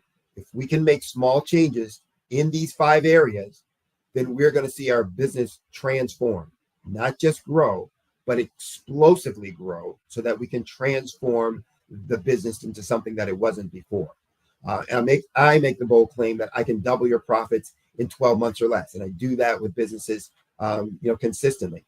It's not as difficult as it seems if you've identified the changes that you need to make and that you execute on those changes. It's about identifying those things and then making sure that we're working efficiently and effectively towards the resolution of those things. But in terms of marketing is something that is relative to all 5 of those areas, and that we can't do effectively execute strategies in each of those 5 areas without incorporating the concepts of marketing. And one of the things that holds businesses back is that the concept of marketing that most entrepreneurs have isn't accurate. It's flat out wrong, in that most entrepreneurs, business owners think marketing is advertising, and it's not. Advertising is a function or task within marketing, but marketing is much bigger and much broader than advertising. And because we equate marketing with advertising often, advertising is about selling. It's about identifying a product or service that you want someone else to buy and promoting the purchase of that product or service. It assumes some things underneath, but it doesn't necessarily involve those things underneath. And so if we're doing all of your marketing to be advertising, then all you're doing is selling, and you're selling to people who are looking to buy right now. And one of the realities is everybody's not trying to buy right now.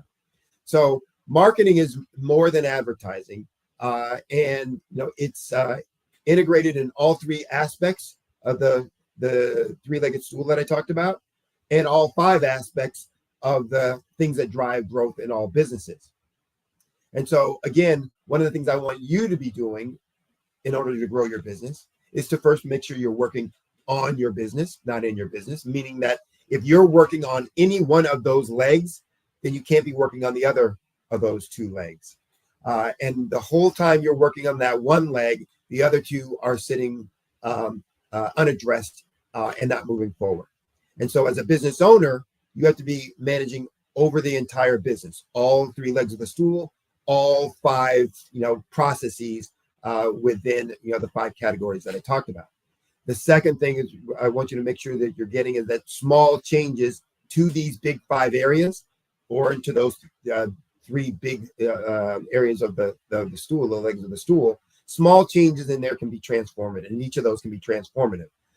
The reality is this, that 80% of our growth comes from, and 80% of our revenue growth, 80% of our profit growth, 80% of our current revenue, 80% of our current profit comes from about 20% of the things that we do each day. That's kind of the 80-20 rule, Pareto's law, coming to reality in our management of the business. And so you're spending right now about 20% of your time on the things that actually grow your business. And so one of the things you need to start looking at is, what am I spending my time on that isn't growing my business, isn't one of these 5 things? And how do I get somebody else to do those things? Whether I'm outsourcing it to another organization so that I can be more efficient and effective, or whether I'm delegating that to one of my staff and employees, or whether they even need to be done at all. And so you need to look at those things and then make sure that you're prioritizing your time as a business owner on the things that are going to grow your business. The other aspect, in terms of making these changes and improvements, is understanding the impact of continuous improvement. That's that small change concept again. That, look, rather than trying to hit home runs, what's the improvement I need to make or I can make that will get me a 3% improvement in one of these areas?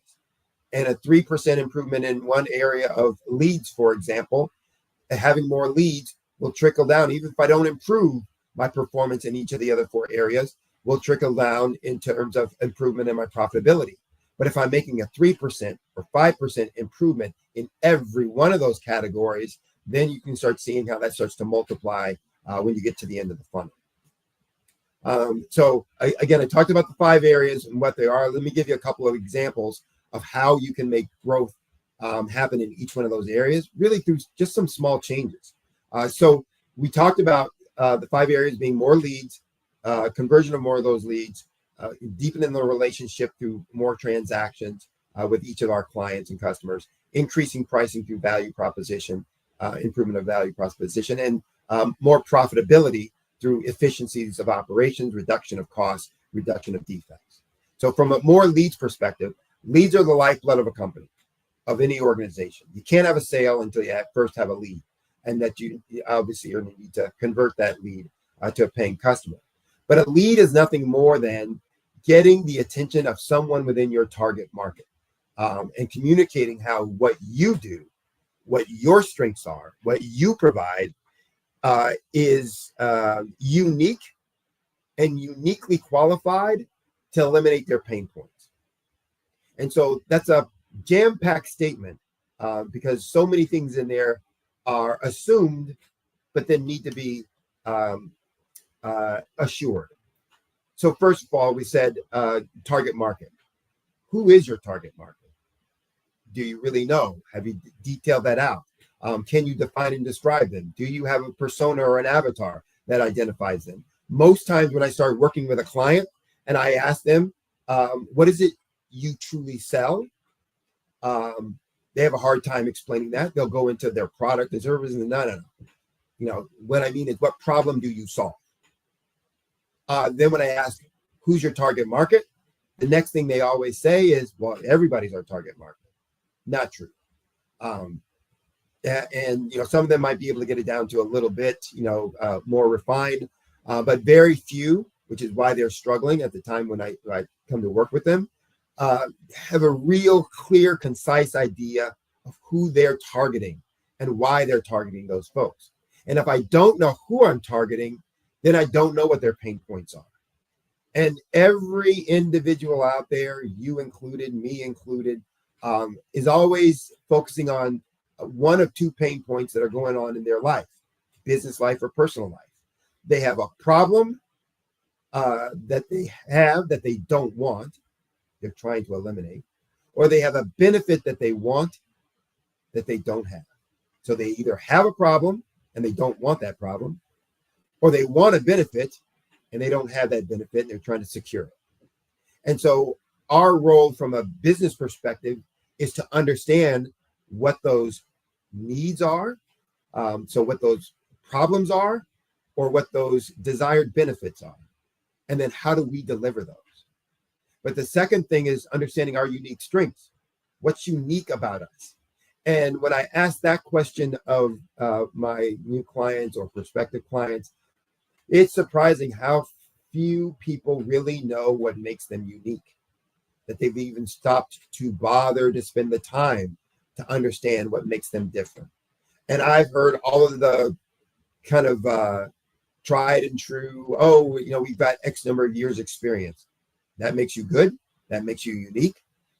There are a lot of people who have 15 years experience, 30 years experience, 25, pick a number.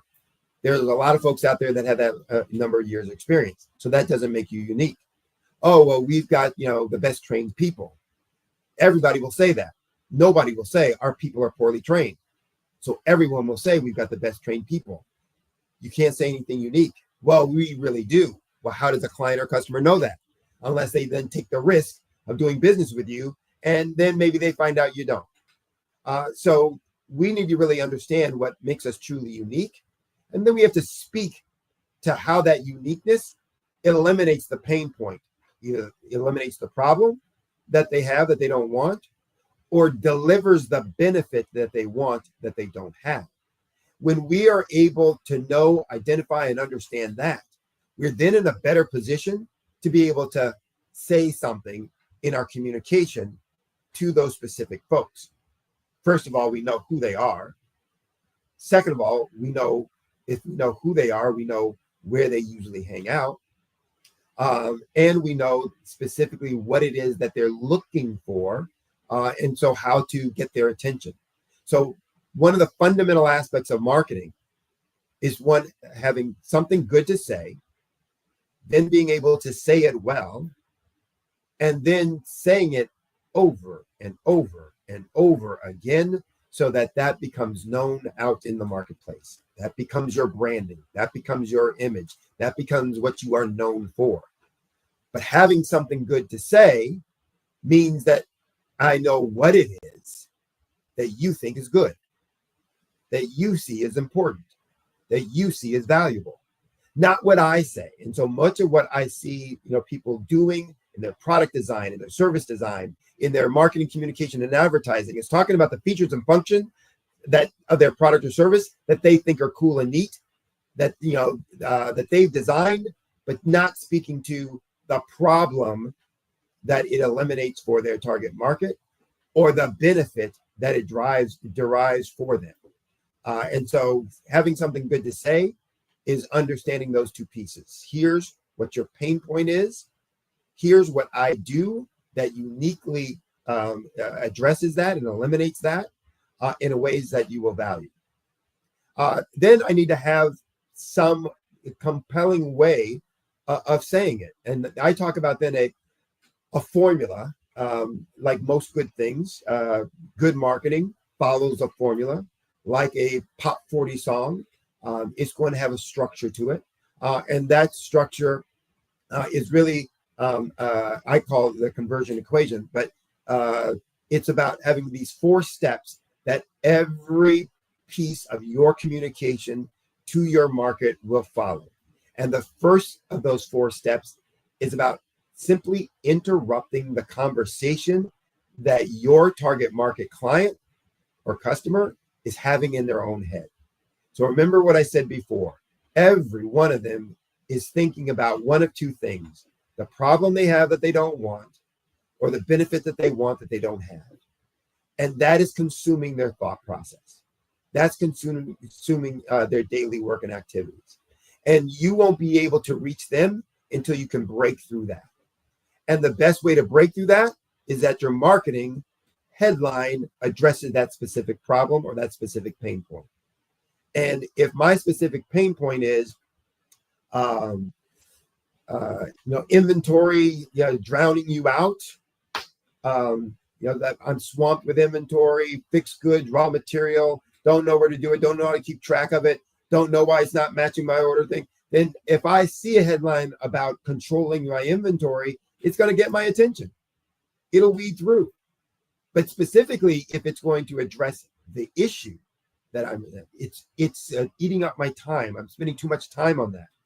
So, if that headline said something to the effect of, get 3 more hours in your day through our inventory management system.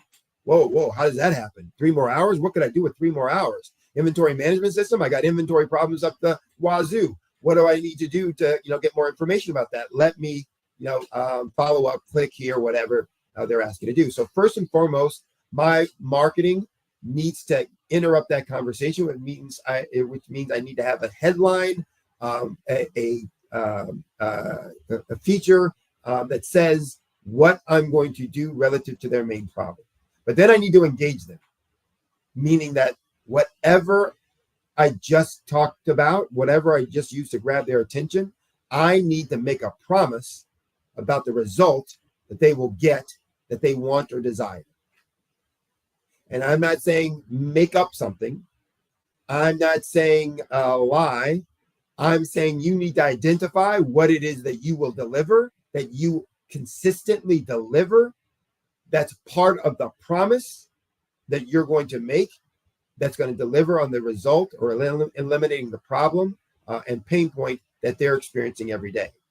And if your marketing doesn't make a promise about what they're going to get out of it, they're not going to pay any more attention.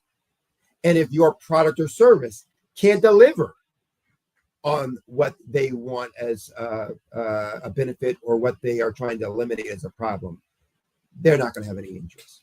But that comes from the marketing research and understanding of your target market that we were talking about before. So first you need to interrupt, your marketing needs to interrupt, then it needs to engage by making that promise. Third, it needs to educate them about what you do, how you do it, and how you deliver that value proposition. But fourth, and most importantly, there needs to be a call to action. There needs to be something you're offering that is compelling for them, that makes them want to click a button, make a call, go to this page, whatever it is that you're asking for them to do in that call to action. That offer must be compelling. It can be something that's free, a report, a membership, a trial, whatever. It can be something that's a tangible product. It can be something just of a consultation, but it needs to be something that they're going to find of value and such value that they say I'd be a fool to turn this down. If you're marketing, a part of your marketing, every one of your posts, every one of your ads, every one of your product flyers isn't providing that type of formula of communication, it's going to be falling flat and leaving less to be desired and not generating the kinds of leads that you are looking to have for your business.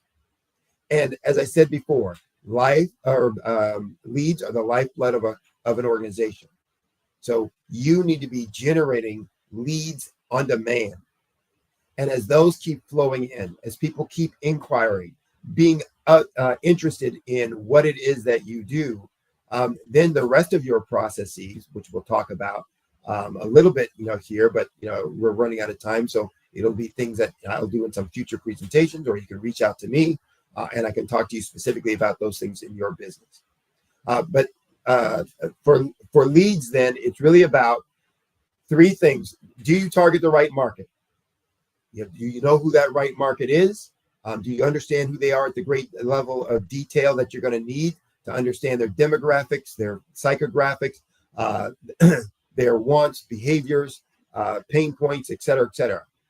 Do you have an avatar for them? Do you have a persona that fully describes them? So if you know truly who your target market is, you have a better chance of generating more leads. But second, you need to have the right message to those folks that addresses those specific problems or those specific benefits that they are trying to either eliminate or secure.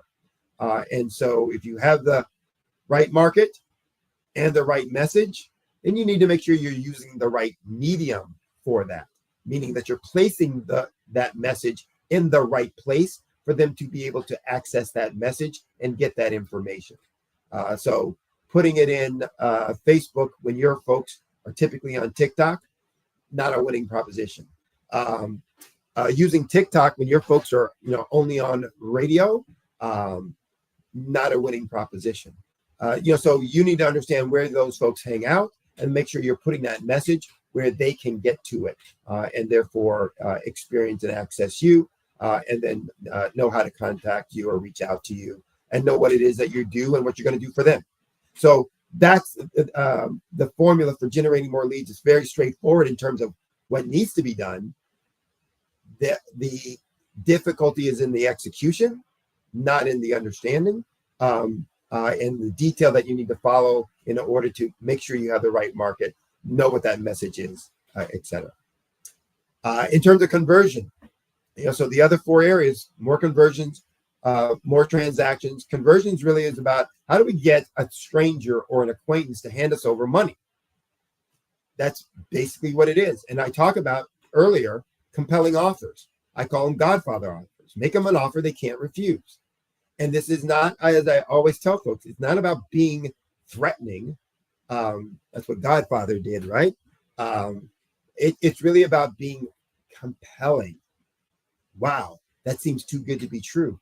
How is that? What's your promise? What's your guarantee? Is there a risk for me as the buyer to doing this? And if there's no risk, then I'm much more likely to take that step and go through the process with you. But it's also important that you understand there's a thing called the buyer's journey, that everybody out there isn't a buyer, or what I call a now buyer, meaning they're not looking to buy your product or service today. And I don't care what product or service that you offer, there is no one who's always buying that. We all eat every day, but we don't all buy food every day. So we may buy food once or twice a month, once a week maybe, but we're not buying food every day, or we least don't have to buy food, every day. And so I may not be thinking about that at all. So I need to understand what the buyer's journey is. When are they looking? And what do I communicate to those folks who aren't buying today?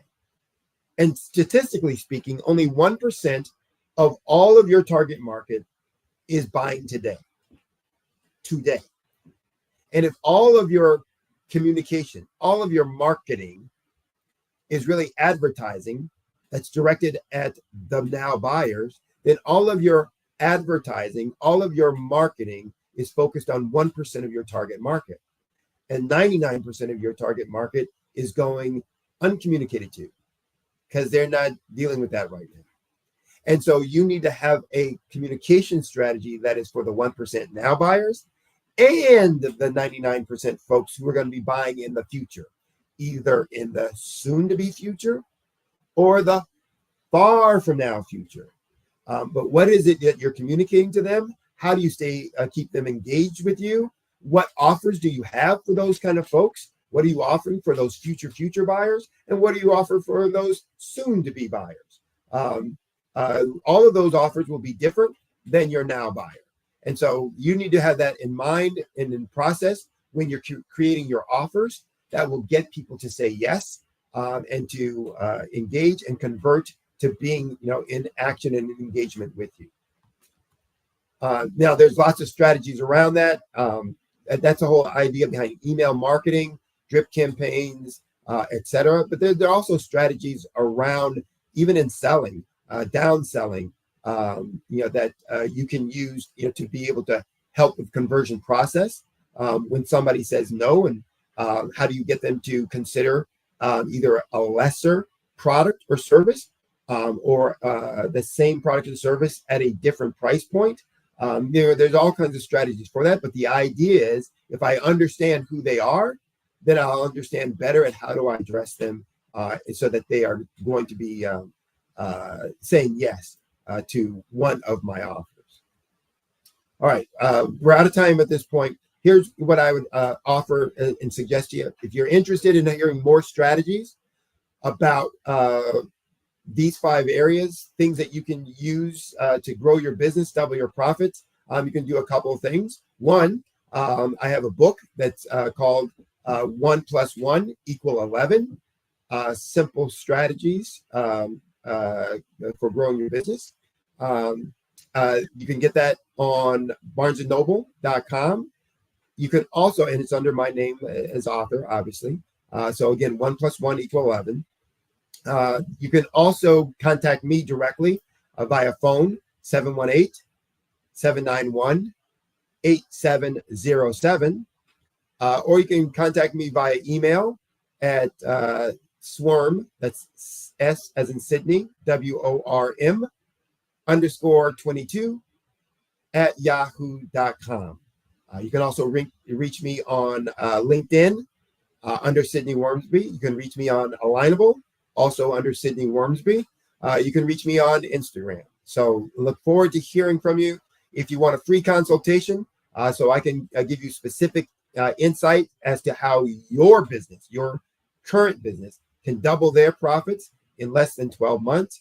Happy to meet with you and give you ideas on that as well. It's a no cost free consultation to get some ideas for your specific situation and concerns. Enjoyed the presentation. Hope you got something out of it. Look forward to hearing from all of you in the future. Until then, remember, genius is common, and I'll see you on the other side.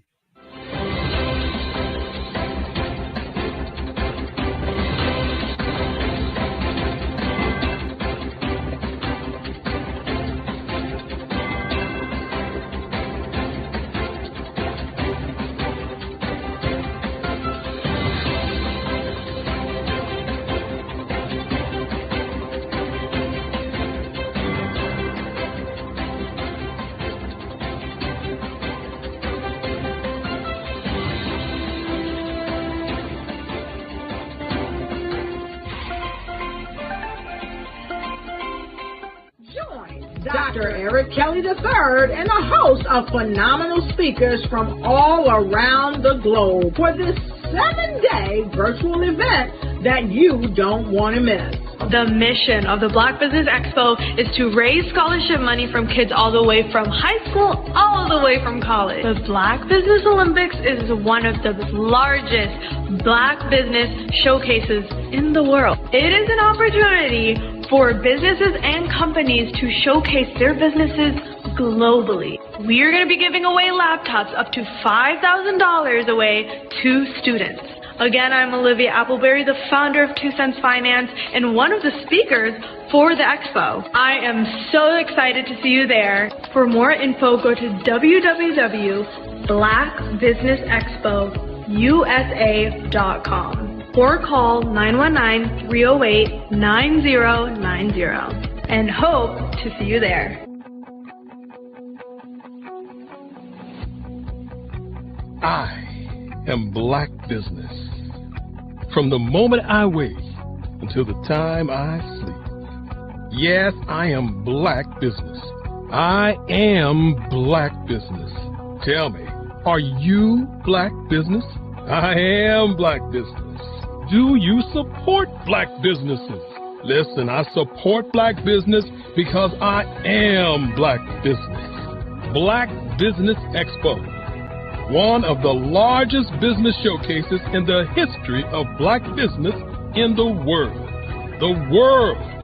Sign up today at www.blackbusinessexpousa.com or call 919-308-9090. I am Black Business.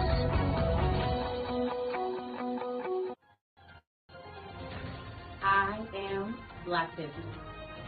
From the moment I wake until the time I sleep, I am Black Business. I am Black Business. Are you Black Business? I am Black Business. Do you support Black businesses? I support Black business because I am Black Business. Black Business Expo, one of the largest business showcases in the history of Black America in North Carolina. Join Dr. Eric Kelly III and a host of phenomenal speakers from all around the globe for this 7-day virtual event that you don't want to miss.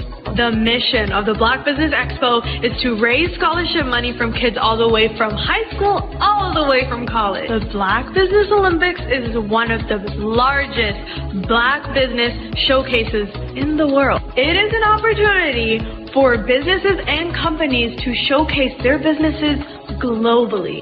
We are going to be giving away laptops up to $5,000 away to students. Again, I'm Olivia Appleberry, the founder of 2 Cents Finance and one of the speakers for the expo. I am so excited to see you there. For more info, go to www.blackbusinessexpousa.com or call 919-308-9090 and hope to see you there.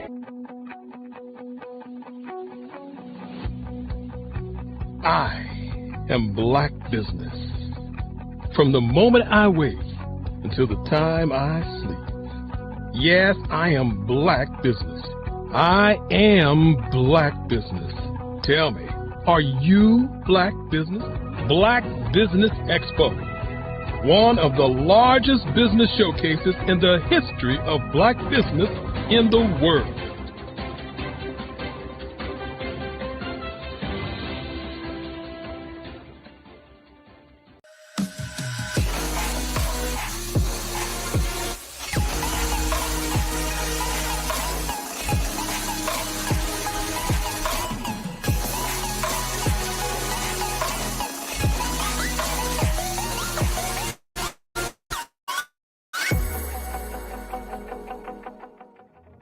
Hello, I am Dr. Eric Kelly III, the visionary strategist and founder of the Black Business Olympics.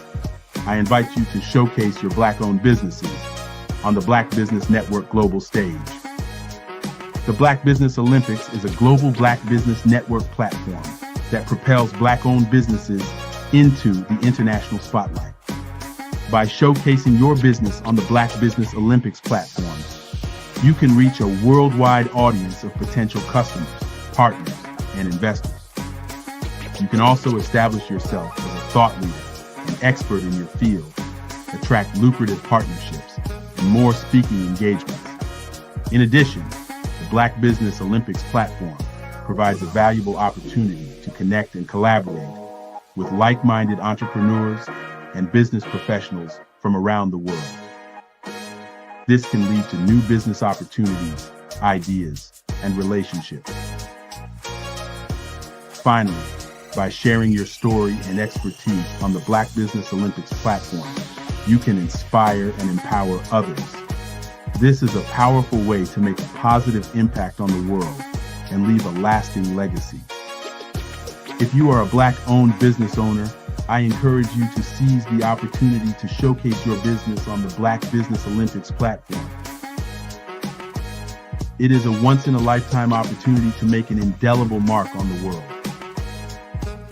Be one of the 1,000 visionary entrepreneurs who are changing students' lives, shaping industries, and leaving an unforgettable legacy for their families. Unleash your voice on our global stage and watch your business thrive. Black Business Olympics is one of the largest Black business showcases in the history of Black business in the world. Yes, the entire world. Just give me a call today at 919-308-9090.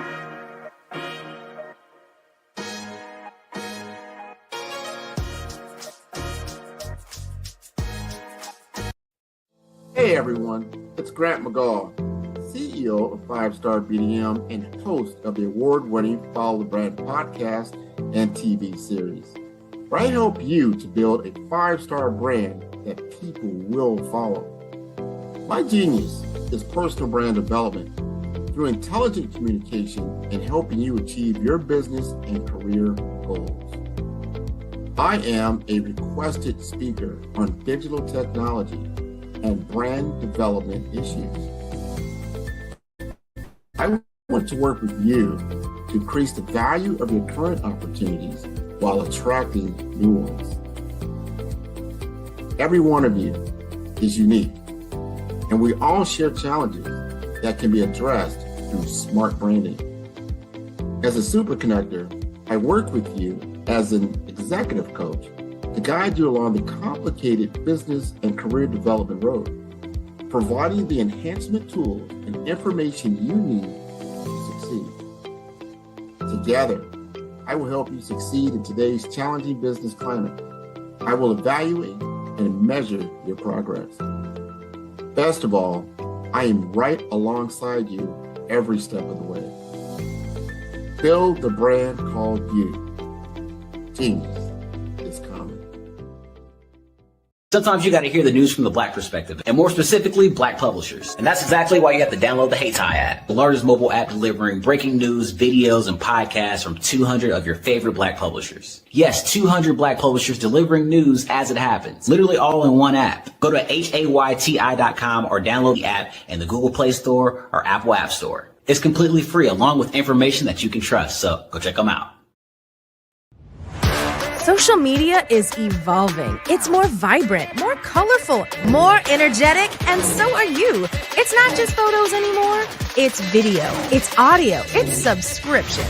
And now there's Fanbase, a new monetized social network. Fanbase delivers the complete native app experience with full content monetization for every user. No algorithms that shadow ban your engagement or growth, and no ads.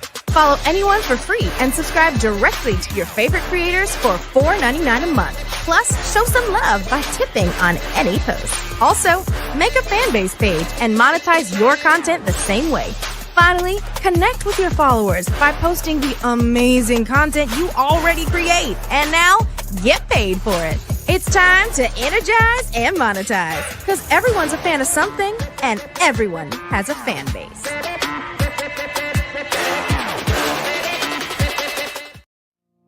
Did you know that approximately 333.34 million businesses exist today, according to a report from 2021. And you may be one of those businesses, or maybe you're not in the business market yet, but you're aspiring to be a business owner. Well, guess what? You're in the right place at the right time. Because let's face it, everything is about timing and opportunity. Hi, my name is Dr. Lotus Richey, and I'm the CEO and founder of the Lotus Richey Coaching and Consulting LLC, along with the Lotus Richey Ignite Show. 15 minutes of success with Dr. Lotus Richey, as well as books to boom your business and bring who you are. And today, I want to bring this amazing message to you about the Black Business Network and the Black Business Olympics. See, the Black Business Network and the Black Business Olympics is designed to help people just like you, that's right, that look like me, to take their business to the next level. Not just in your front yard or your backyard, but globally. The Black Business Network and Black Business Olympics is designed not to just help you survive, but to help you thrive. So join us today as we come together with businesses all around the world to support our students, our children, our young teens, our young entrepreneurs. What we do is we come together to help raise funds for students who are aspiring to be business entrepreneurs, who are aspiring and who are thriving in college. We endow them with a wonderful opportunity to gain scholarship of either a laptop or several thousands of dollars. And we invite you to help be a contributor to this amazing opportunity to help someone that looks just like you. So join us today at our website and let us connect with you and help you ignite and take flight in every area of your life on the Black Business Network and the Black Business Olympics. I'll see you on the other side.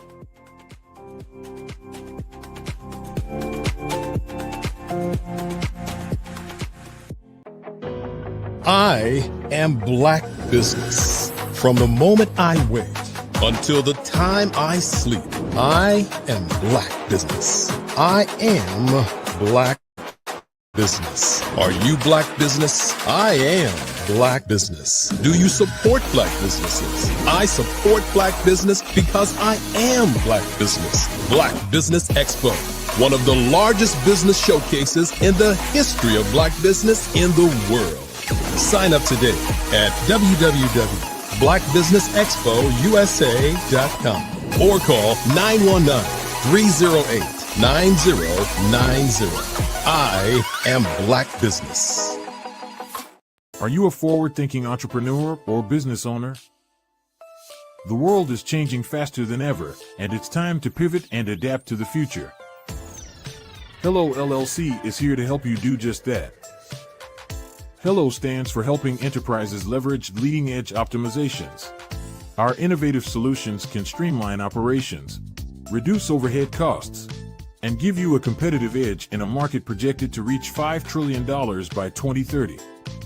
By pivoting to the metaverse, businesses can tap into a rapidly growing market that is projected to be a significant part of daily life for 25% of Americans by 2026. As a full digital metaverse agency, the Hello LLC can help you create custom solutions to streamline operations, increase productivity, reduce costs, and drive brand recognition. Why should you pivot to the metaverse with the Hello LLC? By leveraging cutting-edge technology, you can provide immersive experiences for your customers, expand your global reach, and unlock new revenue streams. Contact us today to make the pivot. My day. My name is Cordelia Gaffar, the Ultimate Joy Goddess. I'm a best-selling author, multi-award-winning speaker, and host of the Free to Be Show podcast, for which I've also won 2 awards. I've created 2 unique processes. Invite women to nurture yourself. I use the word self-nurturing, not self-care, because there is a distinction. When you nurture yourself, you are caring for every single in your body and every single choice you make. Remember, your life is full of breaths and heartbeats, and that is all you have. So choose wisely and choose well. And until tomorrow, be free. At 5-Star BDM, we don't just... At 5-Star BDM, we don't... Welcome to the Follow the Brand e-commerce store. Welcome to the Follow the Brand e-commerce. At 5-Star BDM, we don't just elevate brand. Hey, everyone. Welcome. At 5-Star BDM, we don't... Welcome to the Follow the Brand e-commerce store where style meets quality. Dive into a world of exclusive apparel and unique designs. Whether you're looking for a statement piece or a casual tee, we've got something for everyone. Explore our diverse collection featuring brand t-shirts and custom designs. From the impactful Lead with Impact Vision to Victory series to personalized creations, our store offers a wide array of options. Discover courses and more, all designed to elevate your brand experience. At Follow the Brand, quality is our promise. Our products are crafted with the finest materials, ensuring durability and comfort. Plus, we offer the best deals to our customers, making premium fashion accessible to all. Enjoy secure payment methods for a seamless shopping experience. Our featured products include the Follow the Brand podcast t-shirt, available for just $19.99. For those seeking something special, explore our cover art t-shirts, showcasing designs by Grant McGaw and 5-Star BDM and more, each priced at $89.99. Available in sizes small to extra large, these tees are perfect for any wardrobe. Don't miss our limited time offer on the special edition t-shirt. Featuring the 5-Star BDM logo on the back and your favorite guest picture on the front, this exclusive piece is now available at a 20% discount. Shop now and make it yours. Enjoy worldwide shipping, bringing our high-quality products to your doorstep no matter where you are. With the best offers and secure payment options, shopping at Follow the Brand is not just convenient, it's a pleasure.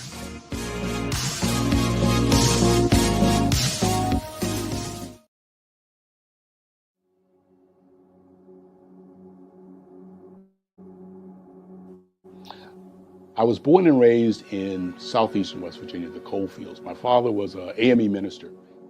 For me, I was very fortunate. Even though I grew up in the segregated South, I was surrounded by flourishing Black businesses, doctors, lawyers, bankers, dentists.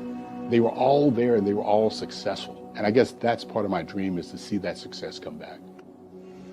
My name is Joseph Simmons, and I am the founder of the Center for Micro-Entrepreneurial Training. We have this moment in time where we can change the trajectory of people. And our focus is on women, Black and brown entrepreneurs, and their access to capital, their ability to build thriving businesses, the ability to employ people. There's a study that showed that in those three communities, especially Black and brown communities, $1 stays in those communities for 30 minutes. In white community, $1 stays in their communities for 8 hours. So think about it. For you in a Black or brown community to get gas, to get food, to go to a restaurant, you've got to leave your community, take those dollars out of that community and take it to another community that's already being well served. So if we can reverse that, if we can go from 30 minutes to an hour to 2 hours, that's progress. That's what we need to do. I was with SCORE, and then in May of 2020, of course, the events happened in regards to the murder of George Floyd. The other thing that I was experiencing was the denials of federal funds for small businesses, and it revolved around one thing. These businesses were not being prepared for grants and for government programs. And I came up with the idea for the Center for Micro-Entrepreneurial based off those two things. Morgan Stanley had a report out in 2020, first quarter, and it talked about there were 3 groups that were massively devastated by COVID-19 on their business. That was 1, women, number 2, Black, and number 3, brown entrepreneurs. The research showed that they had less cash on hand, they had less opportunity to go into a bank and get money, and they were very dependent on family and friends to keep their business up and running. If we can focus on those three groups, then we can have a dramatic impact on our communities. Really, the focus is on three areas. And those three areas are: one, the people; number two, the courses; and number three, a support network. Here at CMAT, we will provide you with the fundamentals for generational success. And you will be creating a vibrant community by attending our 5-day immersive training course.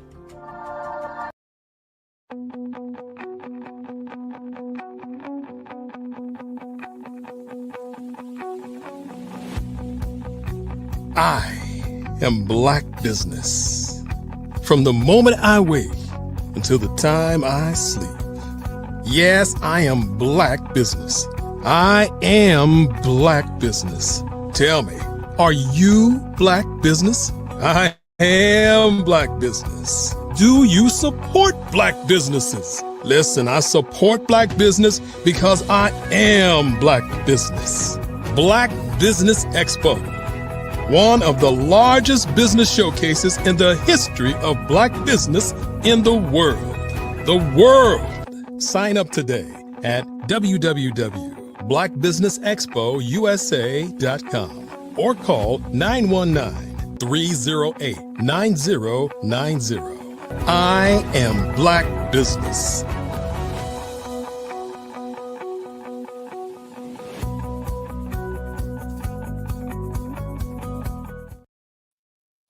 Good morning, good morning, good morning, entrepreneurs, thought leaders, entrepreneurs, and corporations. Welcome to the Black Business Network. My name is Grant McGaugh, CEO of 5-Star BDM and host of the Follow Brand podcast and TV series. And I am your business moderator for this morning on the Black Business Network. The Black Business Network is a 24-hour business network showcasing Black businesses, business owners, entrepreneurs, and thought leaders worldwide. And we have speakers from North Carolina, London, Singapore, Africa, Japan, and cities all over the United States. The Black Business Network is a global community sharing its business knowledge to empower, inspire, and educate businesses about business. And today, I will be your speaker this morning. And I want you to ask yourself, when was the last time you spoke up in a high-stakes moment? What happened? Did people lean in or did they tune out? Today, we're talking about executive presence, that invisible quality that makes people stop and listen when you speak. I've interviewed hundreds of executives, and I have noticed something very fascinating. The most powerful leaders don't just have titles, they have something else. And today, I'm sharing their blueprint for executive presence so you can command any room that you enter into. So let's first start with the definition. What is executive presence? Executive presence isn't about power. It is about trust, confidence, and communication. And here's the good news. You don't need a C-suite title to build it, such as Dr. Kimberly Long, CEO of California Nurse Leaders. She told me something that changed my whole perspective. She said, the moment you try to prove your power is the moment you lose it. Now, let me give you an example. During a high-stakes hospital merger, emotions were running high in the boardroom. And instead of raising her voice, Dr. Long did something surprising. She lowered her voice. She spoke slower than usual. And within minutes, the room leaned in to listen. This is the power of controlled communication. When you slow down and lower your voice, people instinctively focus on you. So here's an action step. In your next 3 meetings, speak 10% slower and 20% quieter when making key points, and watch what happens. But what if you don't have authority yet? Can you still build presence? Absolutely. Let me tell you about Denzel Ross. Today, Denzel is the president of Indiana University Health South Central, but 6 years ago, he was an IT specialist stuck in middle management. And here's what he did differently. He identified pain points nobody was addressing, not just tech issues, but communication gaps. He documented everything, not just the wins, but lessons learned. And he mastered the 2-minute summary, because leaders don't have time for long explanations. But here's the game changer. After every project, he sent recognition emails highlighting his team's contributions. He became known as someone who lifted others up, and people wanted to work with him. That's how you build allies, even before you have authority. So what separates great leaders from the rest? Dr. Green, CEO of University of Florida Health Jacksonville, told me about his communication matrix. Imagine you are in a room with a chief financial officer, a nurse, and a corporate board member. Can you explain one idea in a way that speaks to all 3 of them? Patrick uses a 3-step formula. 1, you start with impact. Why should they care? 2, follow with insight. What's the key takeaway? And 3, end with action. What happens next? Instead of saying, we need to upgrade our systems, he says, we can save 50 lives this year by investing in this technology, and here's how. That's executive presence, the ability to translate complexity into clarity. So let's talk about the 3 common mistakes and how we can fix them. Now, mistake number 1 is reactivity in tough moments. And the fix here is just take a slow sip of water before responding. This forces you to pause and regain control. And number 2, over-explaining. What's the fix here? You understand, instead of defending every detail, say, here's the headline first. I can dive deeper if you would like. And mistake number 3 is imposter syndrome. Even Dr. Long still gets nervous before board meetings. But instead of doubting herself, she prepares more thoroughly. And that nervousness we all get in the center of our stomach, it's not your enemy, it's your energy. You use it. Trust is the currency of leadership, and communication is how you build or break it. And Patrick Green, he has translated complex medical data into simple, powerful insights. Again, instead of saying we need to improve patient outcomes, he says this initiative will reduce readmissions by 18%, saving $2 million annually, and here's how. Now, let me share a rising leader story. Maya Chen, who is an analytics manager, she transformed her career using the 3-minute data story. And that is 1 clear statement, 1 key trend, and 1 recommended action. Now her whole department uses the same format. So what is your key action step? In your next presentation, use Maya's formula, which is insight, trend, action. This is going to help you to balance authority and make you more approachable in your meetings. And this is one of the biggest challenge for leaders, especially introverts. And we have a simple framework around that as well.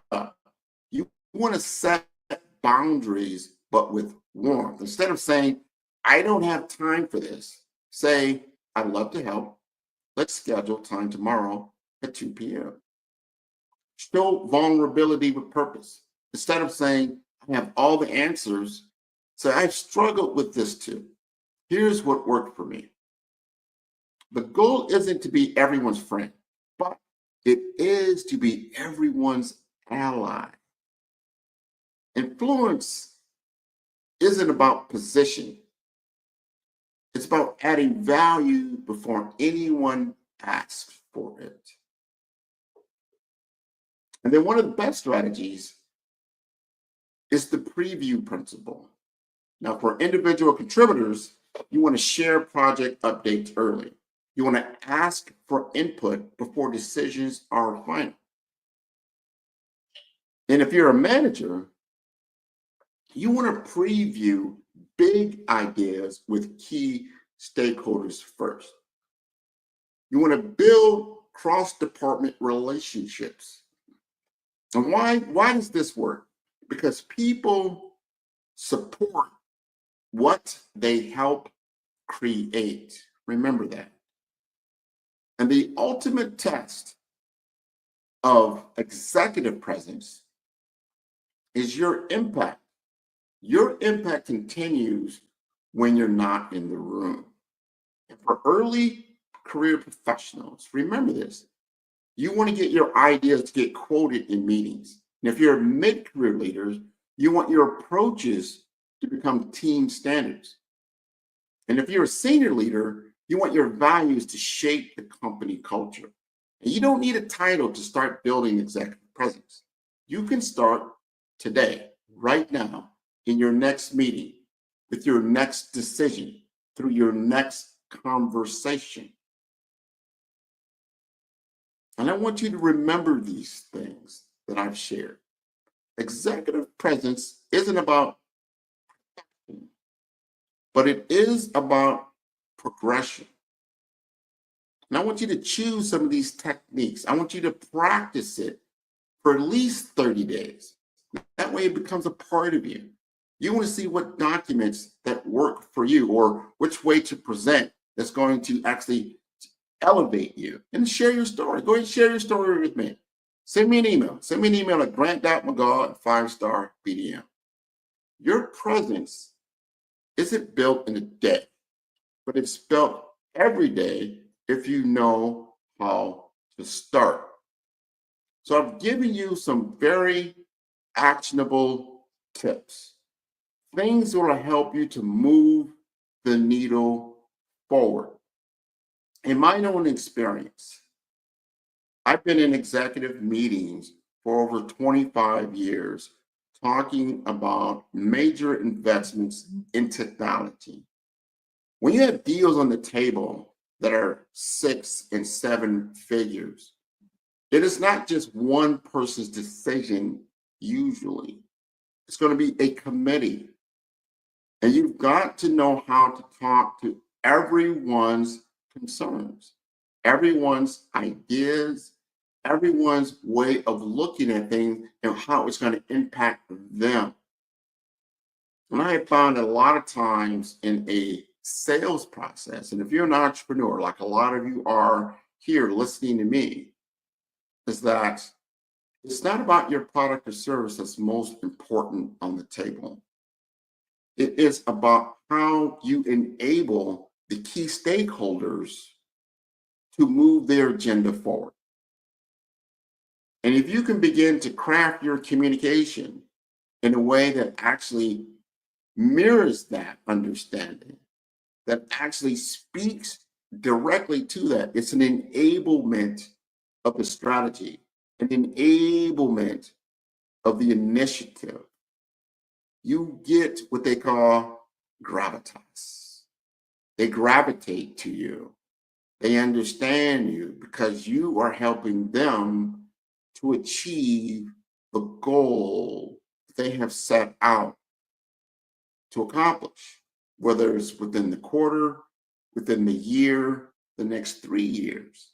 And you need to ask that important question. If you don't know, make sure you ask, what is your vision for your particular team, your department, your company, your enterprise? You need to understand that first is what is the goal.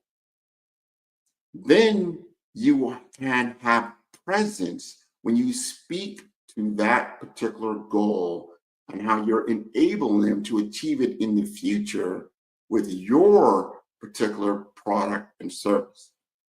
How many times have you been in a meeting, presentation? And I'd say maybe 90 of 100 start like this. When they start out, everybody sits down, there's a little meet and greet, little interaction, introductions, but then the PowerPoint slide will come up, and the first thing they start telling you is the company story. The company story. Who's interested at that time, if you're a key stakeholder, you're the chief nursing officer, the chief legal officer, the chief financial officer, the CEO, the board of directors of a major corporation, or just a small business unit, whatever it may be, the first thing you start talking about is you. They're not interested in you at that point. They might be a little interested because you're in the room, but that's not why they're there. They're there to accomplish their goal. They're there to find out if you can help them to accomplish that. So why start with your company story? Start with theirs. Does that make sense? Start with their story. So demonstrate that you understand their current state. Demonstrate that you understand their competitive landscape. You understand the challenge that they are facing right now and have data to back it up. Everything I talked about earlier starts coming into play as you slow down and you begin to articulate the vision for them. You first help them to understand that you understand where they sit and the problem that they face. Here's your Mount Everest. You are at the foothill of this mountain. And I am here to help you to scale this particular mountain and reach your goal or even exceed it. The next point is you demonstrate or you narrate how you've done it before for someone else. It's one thing to say, I can take you to the moon and back. But if you say, I took an entire team of individuals from XYZ company who was doing only $100,000 in business to over $10 million within 5 to 6 years of continuous work with me in my business, and that's how we achieved 100,000% of increase. They'll be like, I don't know how you did that. That's just a fictitious statement. However, when you're in a room of this gravitas, you need to bring real data, real success stories, real case studies. Talk about them at that point, right? So we're now into like almost the middle of the conversation. Typically, we start talking about the company, but it's not so much how many employees you have, how many years you've been in business. They don't care about that. It's nice to know. At some point, they can do the research. Anybody can Google that and find that stuff out. Speak to the elephant in the room. What they really want to know is, can you solve this problem? Can you demonstrate that you've done it before? And are you capable of doing it for us? And how you would then detail out a strategy that is going to blueprint your success story for them. Executive presence. Because then you establish trust. Trust is just not given. Trust is earned. And you earn trust. One thing I've learned in business, small wins. Small, quick wins. Small, quick wins will get you to the next level. You don't always have to have a home run right out the bat. because it's not always possible. But if I can get you to first base, I can get you a hit, and I'm there at first base, and I'm poised to get to second base. People are like, you know what? I'll invest a little bit in that. I think I'll put a bet on that. He gets to second base. And then you get to second and third. Maybe you make it all the way home, and you score. You score a win. But that is because you have trust. You have their belief, and you have their confidence. You want to be able to transfer the confidence in you to the confidence in the people in the room that you're dealing with over time.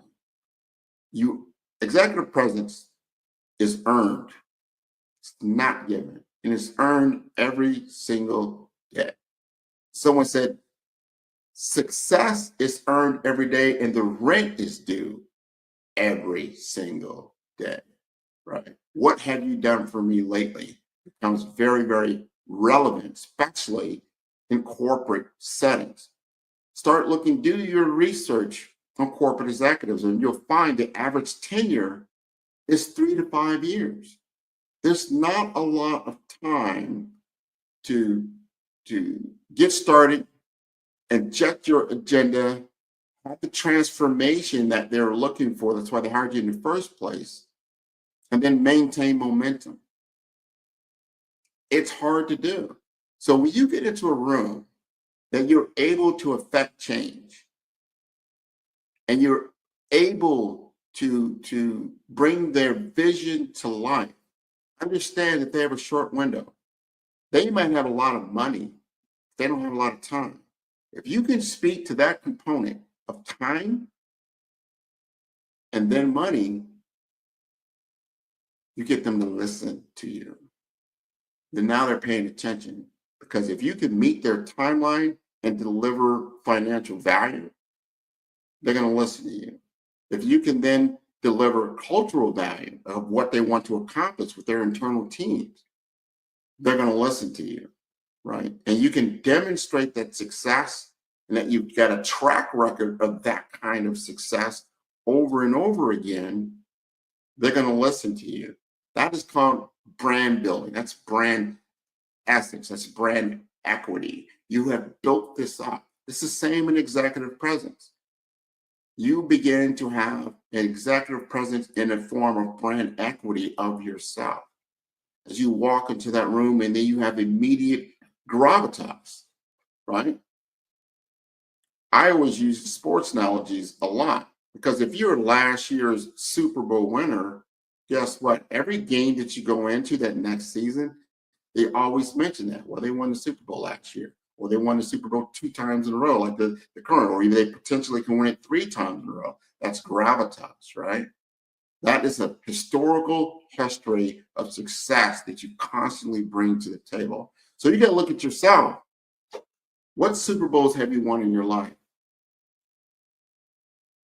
What are your signature accomplishments that you have that you can lead with, that people can then discover about you?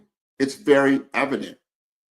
This is why I always lead with personal branding and business development, because personal branding tells the story ahead of you. If you look me up right now, like, who's this guy? What's he talking? Grant McGaw. Put it in your Google search.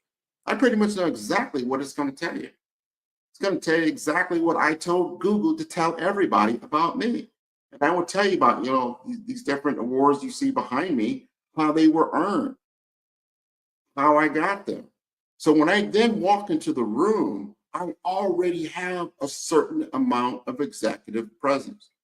I now just have to make it real. Like, wow, he's as good as the trailer. That's why Hollywood always puts out a trailer, right?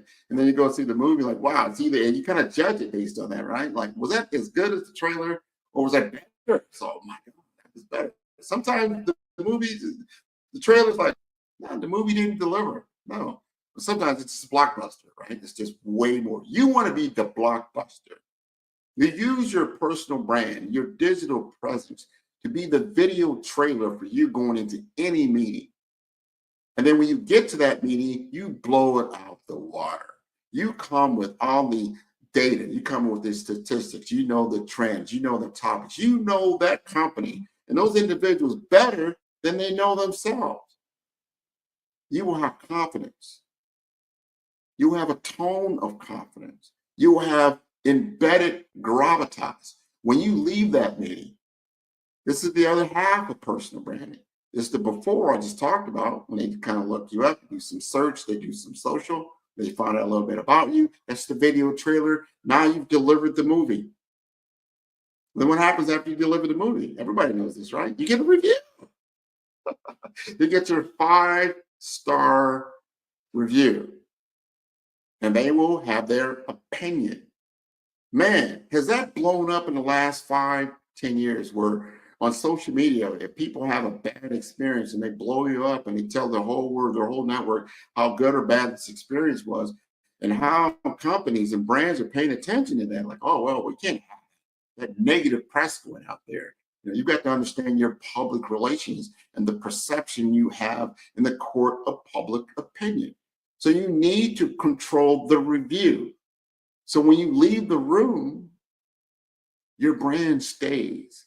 And when those executives and those key stakeholders and those decision makers begin to talk about the proposal that you've laid on the table, you want to be able to understand exactly pretty much what's in that thought process, what the feelings are, right? You want to know you already know what their concerns will potentially be, and they're going to begin talking about that, right? So you don't want them to go like, yeah, they didn't understand exactly. We're trying to achieve X in X amount of time, but they were way over here on Y. You don't want that, right? A lot of times deals fail not on price. I'm going to say that again. Most of the time, deals fail not on price. They fail on misalignment of value.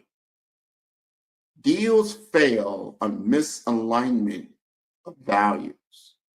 And if you have not addressed the values of your key stakeholders, the people that will adopt your product or service that you are presenting, you will lose.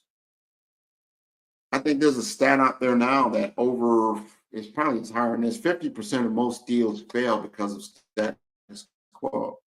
Many people just don't make a decision at all. They just stay what they have. There's not a much of a compelling return on investment for them to say, you know what, I'm going to go ahead and purchase it or buy this, take a risk here.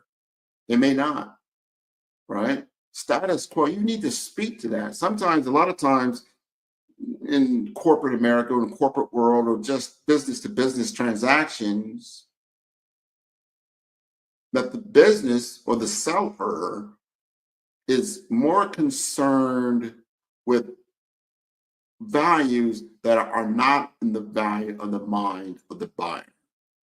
That misalignment is very, very real.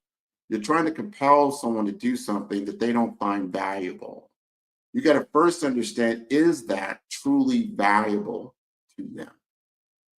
And once you have discerned that, and it's truly valuable, that it's not as I say, a vitamin for them, like, that's a nice to have, that's good to have, but it's actually a pain that they have. It's a painkiller. Let me tell you something. This just happened in the world of artificial intelligence, right? Everybody's been on this open AI, ChatGPT wave.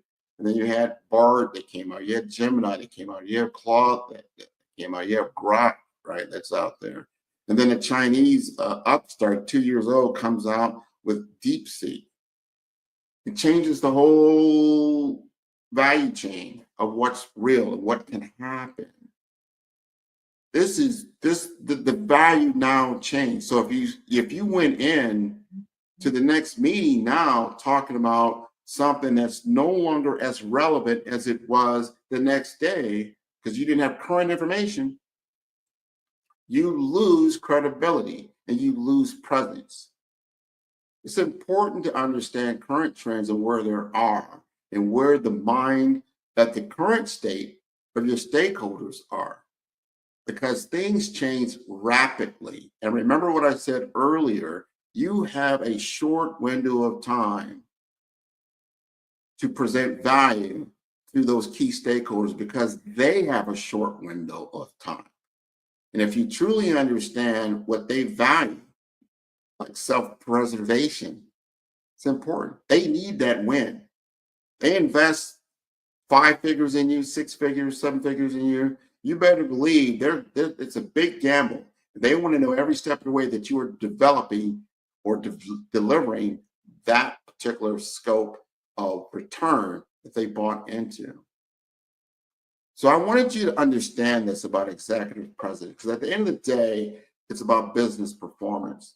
And it's about personal integrity and how you get your message across to create the types of opportunities that's going to propel your business forward. So understanding those key ways of communication that's so important. Understanding your body language and how people are perceiving you, right? And what you're projecting. They say, I think it's something like 50 or even more % of what a person really hears is nonverbal. Confidence is visible. Most people don't realize that, right? So if you feel uncertain, whether you say it, I'm uncertain about this, it's just the way you look about it, the way your mannerisms are portraying it. You don't want to be in that meeting where one of the stakeholders says something that you should know, it's in your zone of genius, and then you can't respond confidently. This starts to get into that world of imposter syndrome. Like, oh my God, they discovered that I'm an imposter, right? You want to mitigate that as much as possible. People told me this so much, and this is why I get confident about speaking. I can even speak impromptu on certain things. It's because, let's just say you had an hour to speak. If you have 1 hour to speak, that means you have about 1,000 hours of content that you can speak about. If you had to speak for 1 hour in your particular zone of genius, in my world is personal branding and business development, I have at least over 1,000 hours of content that I can speak to. But in my case, in that particular world, I have over 50,000 hours of experience that I can speak to. My entire repertoire of 25 years of business development since the 2000s comes into play. It's my whole playbook, right? It's not a lot someone's going to bring into a discussion that I may not know about. It might not have to be the latest and greatest, but I can speak to everything underneath that, right? Speak to everything, what the implications can be in the future, because I've seen it. You know, what things they start out as new, they go through a life cycle, they go through a hype cycle, and then they go through a cycle where they're no longer relevant, right? Think of metaverse, right? Still a great product, really, maybe before its time, but it'll get there, right? But being able to speak to your zone of genius with your entire self and your entire experience. You don't speak about things just from, I just read this on the internet, so I've got maybe 10, 30 minutes of talk time, and I'm going to deliver a speech on it. Speak from in my case, my 50,000 hours of experience. That is what I do. That's what I want to continue to do. And I want to bring value to you. And I want to thank you for having me on the Black Business Expo this morning. And I want to remind everybody the mission of the Black Business Expo, which is to raise funds for high school seniors going to college or K-12 entrepreneurs. And this expo is a fundraiser for students. And you may go to www.blackbusinessexpousa.com to donate to the scholarship fund, or use the Cash App that is on the screen below. That is $BBXUSA. And our goal is to give laptops and up to $5,000 to 10 students. And students, you can register online at www.blackbusinessexpousa.com. Every dollar counts. So we want to remind you to donate to the scholarship fund. And we want to thank our Black Business Expo USA sponsors for January 2025. They include NC100, Moody Capital Partners, Suede Soul, Lotus Rocher Coaching and Training, Carolina, Virginia Minority Supplier Development Council, Step Management, the Hello LLC, Barbara H. Smith, LLC, Margie McLean Foundation, Incorporated, Genius is Common, Earth Essentials, 5-Star BDM, Milani Shining Global, Executive Women's Success Institute, Quality Coaching Company, Superwoman Business Services, Creative Force Studios, Lee Entertainment, Artistic App Design, Black Business Expo USA, Genius is Coming, and I will see you on the other side.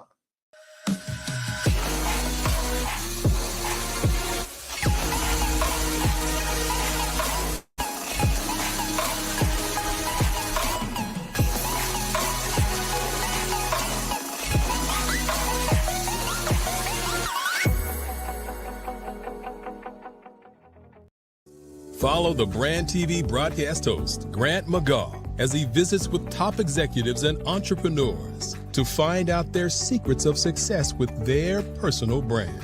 Follow the Brand TV broadcast host as he focuses on brand development to build better relationships, bring value to your business, relationships, and career.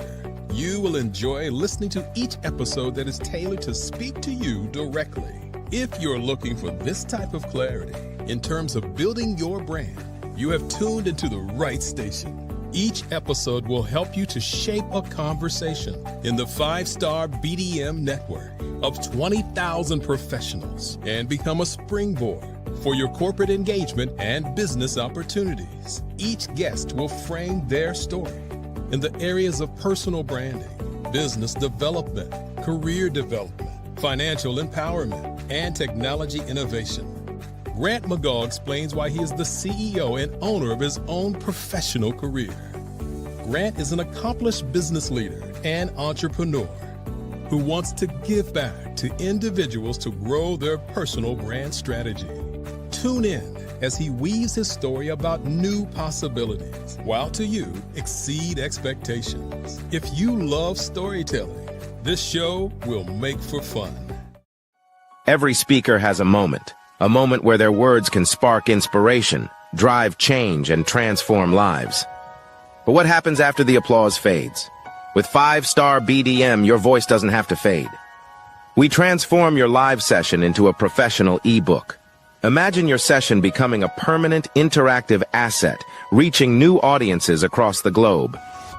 Like Grant McGaugh and Dr. Eric Kelly III, whose session on the Mindset Revolution continues to inspire thousands through their custom ebook. Your ideas can become a lasting impact. Turn your session into an ebook that not only tells your story, but expands your reach, builds your brand, and engages your audience. With embedded videos, custom graphics, and a stunning flipbook or PDF format, your message will inspire long after the event is over. And for a limited time only during the Black Business Olympics, get your custom ebook today. This is your chance to transform your message into something truly unforgettable at an unbeatable price. Your package includes a professionally designed ebook, a flipbook or PDF, embedded video of your session, and custom graphics. Everything you need to showcase your message in a way that lasts. With 5-Star BDM, your session becomes more than a moment. It becomes an opportunity for growth, greater visibility, and lasting impact. See your influence multiply as your message reaches new clients, partnerships, and platforms. Ready to turn your ideas into a global movement? Visit 5starbdm.com to secure your custom ebook today. Your audience is ready to listen.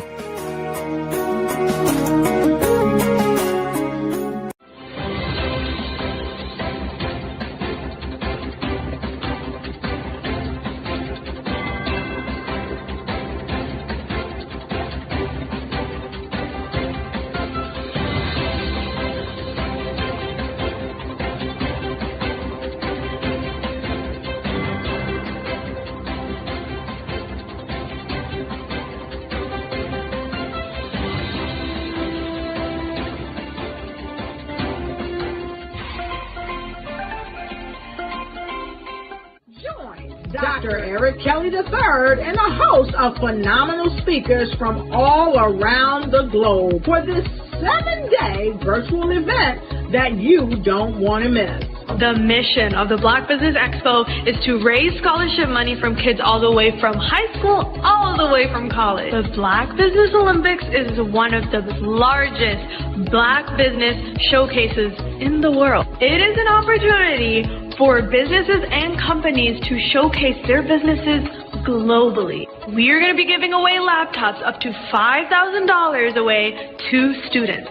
Again, I'm Olivia Appleberry, the founder of 2 Cents Finance and one of the speakers for the expo. I am so excited to see you there. For more info, go to www.blackbusinessexpousa.com or call 919-308-9090 and hope to see you there. I am Black Business. From the moment I wake until the time I sleep. Yes, I am Black Business. I am Black Business. Tell me, are you Black Business? I am Black Business. Do you support Black businesses? Listen, I support Black business because I am Black Business. Black Business Expo, one of the largest business showcases in the history of Black business in the world. The world! Sign up today at www.blackbusinessexpousa.com or call 919-308-9090. I am Black Business. I am Black Business. From the moment I wake until the time I sleep, I am Black Business. I am Black Business. Are you Black Business? I am Black Business. Do you support Black businesses? I support Black business because I am Black Business. Black Business Expo, one of the largest business showcases in the history of Black America in North Carolina. Join Dr. Eric Kelly III and a host of phenomenal speakers from all around the globe for this 7-day virtual event that you don't want to miss. The mission of the Black Business Expo is to raise scholarship money from kids all the way from high school, all the way from college. The Black Business Olympics is one of the largest Black business showcases in the world. It is an opportunity for businesses and companies to showcase their businesses globally. We are going to be giving away laptops up to $5,000 away to students.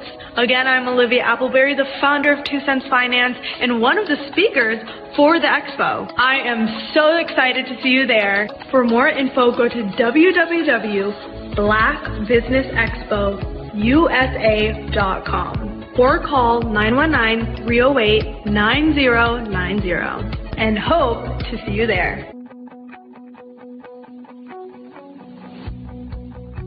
I am Black Business. From the moment I wake until the time I sleep. Yes, I am Black Business. I am Black Business. Tell me, are you Black Business?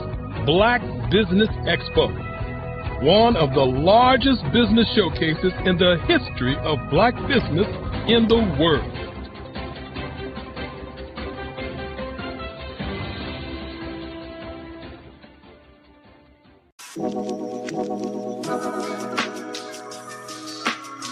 The African company and the African CEO is making a conscious decision to bring on someone external to the continent versus bringing on someone who is from Ghana or Kenya or South Africa.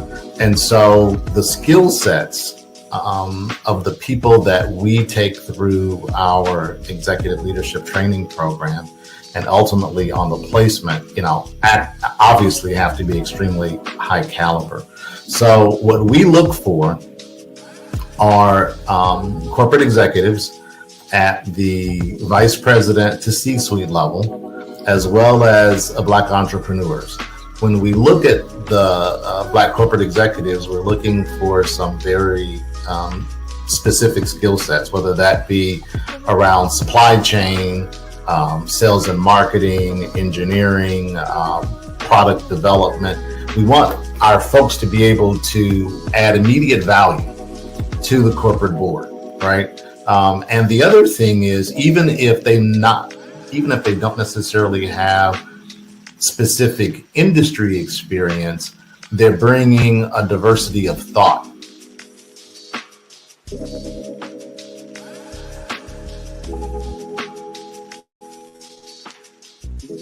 I'm Ramon Ray, founder of Smart Hustle Magazine and smallbiztechnology.com.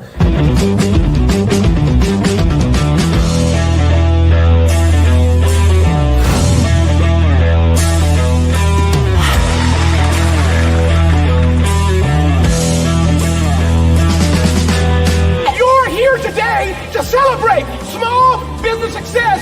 Stand up on your feet. You rocked the house. It was amazing. Didn't we learn? For me, success comes from failure. One thing not to do is shake somebody's hand like this.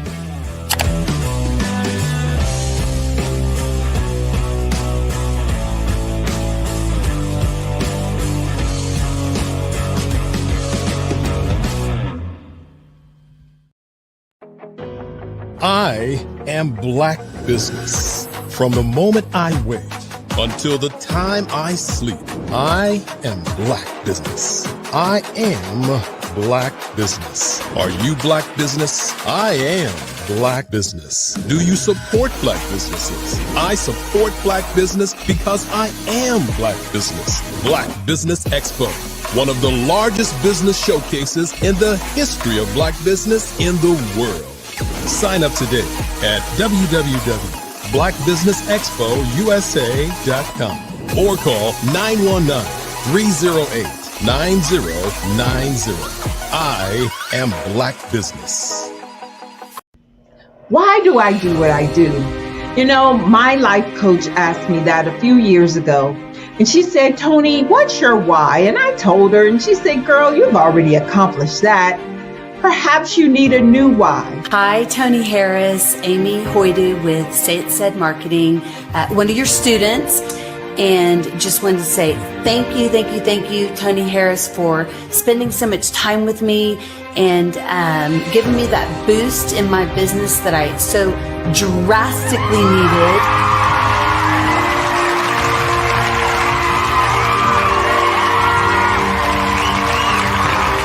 My why is to touch, move, and inspire my clients to take drastic steps to be better than they were before they met me. I'm a resource.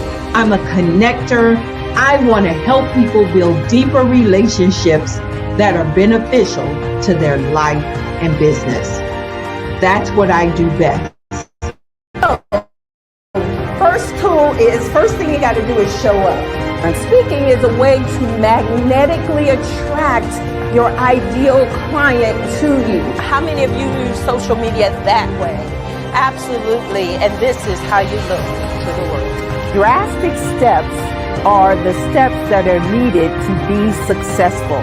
And my business is drastic denotes a mindset. Getting out of your comfort zone. Doing something that you don't necessarily feel comfortable doing, want to do, but you know it's a necessary step to be successful in your business. I get the most satisfaction when I see my connections flourishing into relationships long after I am gone. Hi, my name is Jasmine Augustine with Media Jasmine, and I've joined several networking and referral groups in the area. And Network in Action Northeast Houston with Tony Harris Taylor is one of the best organizations that I've joined. I love that piece of what I do, and it is what fuels my fire.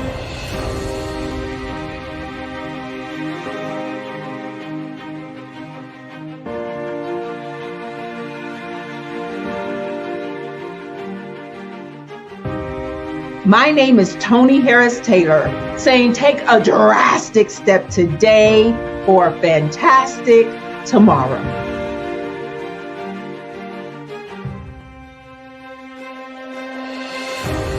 Sometimes you got to hear the news from the Black perspective, and more specifically, Black publishers. And that's exactly why you have to download the HeyTie app, the largest mobile app delivering breaking news, videos, and podcasts from 200 of your favorite Black publishers. Yes, 200 Black publishers delivering news as it happens, literally all in one app. Go to HAYTI.com or download the app in the Google Play Store or Apple App Store. It's completely free, along with information that you can trust, so go check them out.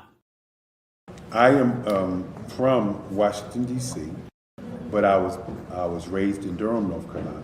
I came to Durham when I was about 5 or 6, and then I traveled back and forth to D.C. because it's where my people are from.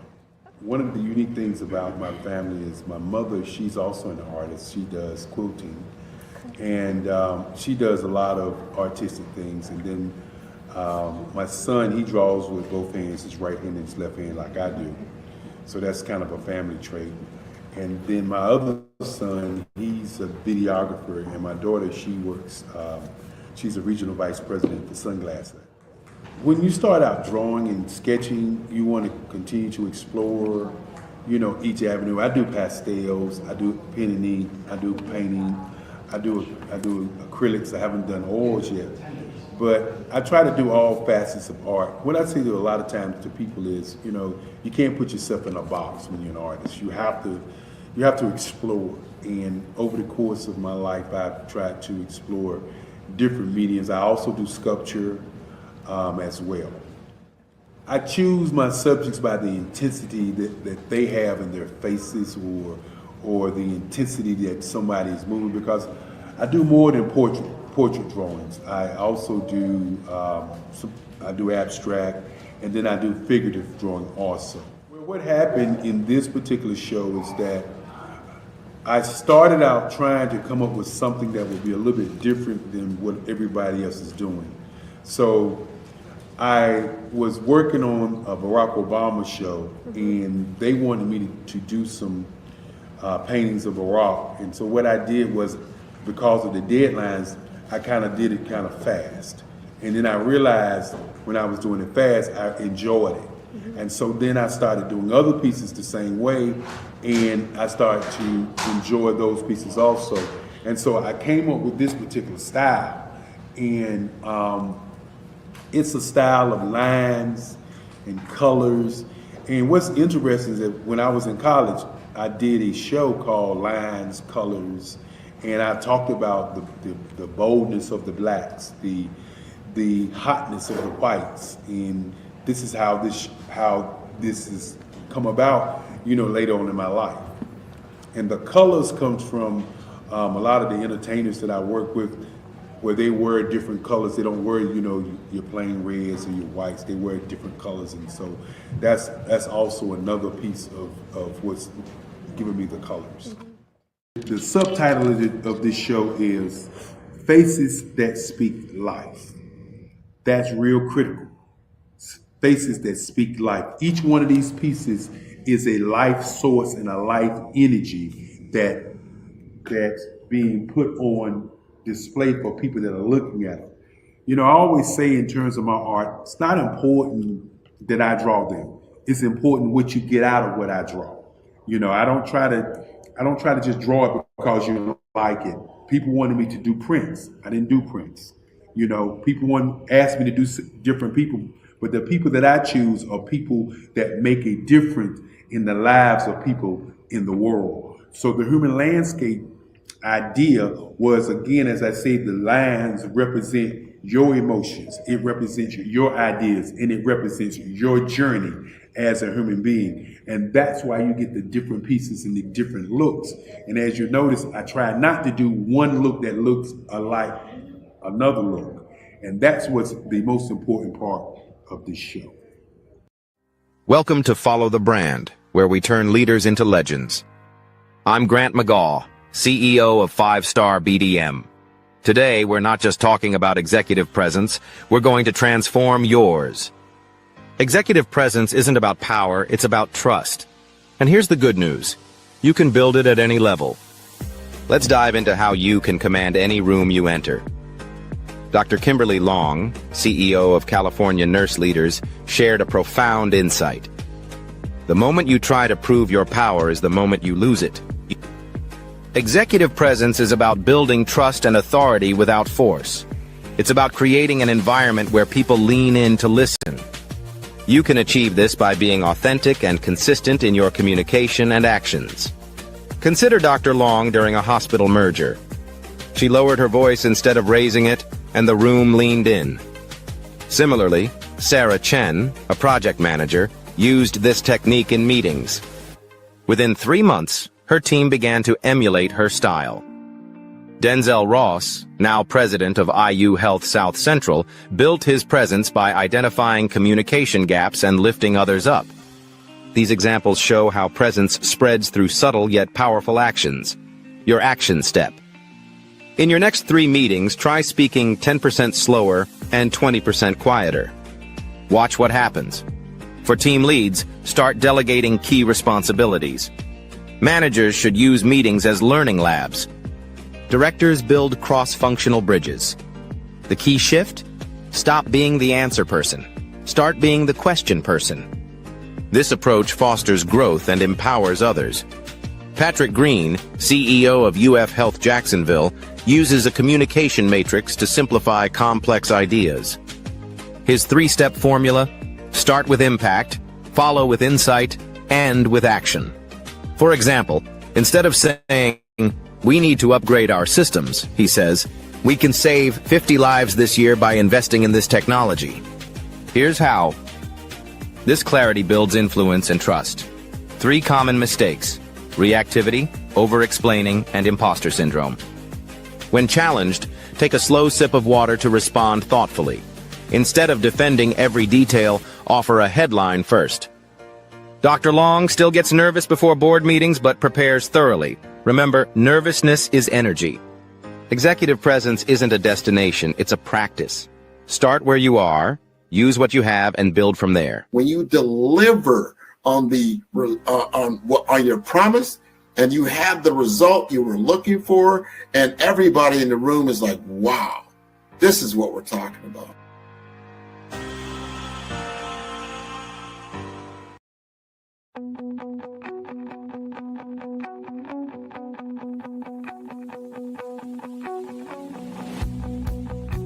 I am Black Business. From the moment I wake until the time I sleep. Yes, I am Black Business. I am Black Business. Tell me, are you Black Business? I am Black Business. Do you support Black businesses? Listen, I support Black business because I am Black Business. Black Business Expo, one of the largest business showcases in the history of Black business in the world. The world! Sign up today at www.blackbusinessexpousa.com or call 919-308-9090. I am Black Business.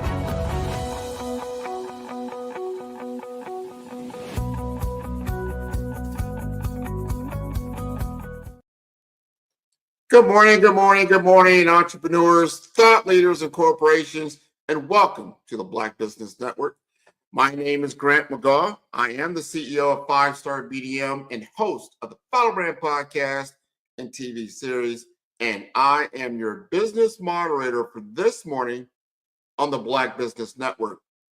The Black Business Network is a 24-hour business network showcasing Black businesses, business owners, entrepreneurs, and thought leaders worldwide.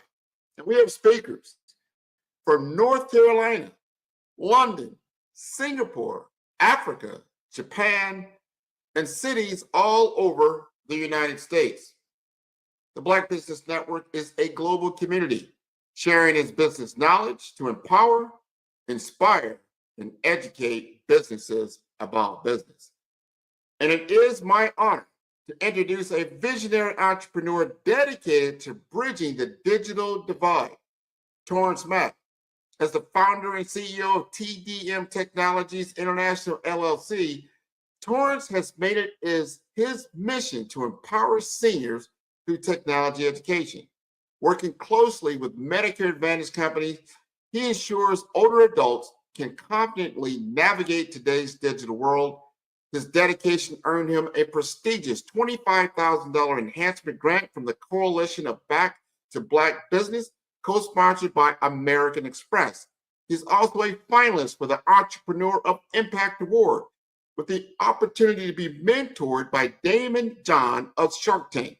With TDM Tech operating in 50 countries across Florida and 4 counties across Florida and 4 additional states, Torrance is an exclusive and connected society that he's created. So let's make a warm welcome to Torrance Mack on the Black Business Network. How you doing, Torrance? Good morning. How are you today, Grant? I am wonderful, man. I love the accolades. I love what you're doing. You got to tell us more about Torrance Mack. Oh, wow. That's a long story. I don't think we have enough time, but I'll specialize on the tech side. I had a government contract in Maryland for a short period of time in the IT department, and I ended up moving back to Palm Beach, Florida. And I was working, I believe at that time, City Hall in Palm Beach County, pretty much a dead end type of job. And I went to a Best Buy store and I saw a senior who I call seasoned individual. She was beating up her smartphone, having some difficulty. I took it upon myself to go outside and sit at a park bench and help her out about 30 minutes. And she said, "Oh my gosh, you're amazing. You should do this as a business." And me having an extensive entrepreneur background with my family, my grandfather was a nightclub owner over 70 years. And my father, he's an accounting, he's had an accounting firm for over 50 years. He's 91 and he's still working. So that just gives you an idea. Entrepreneur's light bulb went off in my head. And I decided to put an ad in the Palm Beach Post. I'm thinking about 1,000 people are going to call me. However, one lady called me, but the lady owned 20 condominiums. So I started helping all of her friends. And at one point, our first class had 100 people show up, and I knew I had something. But I heard you speak on some of your other sessions, and you say the rent has to still be paid.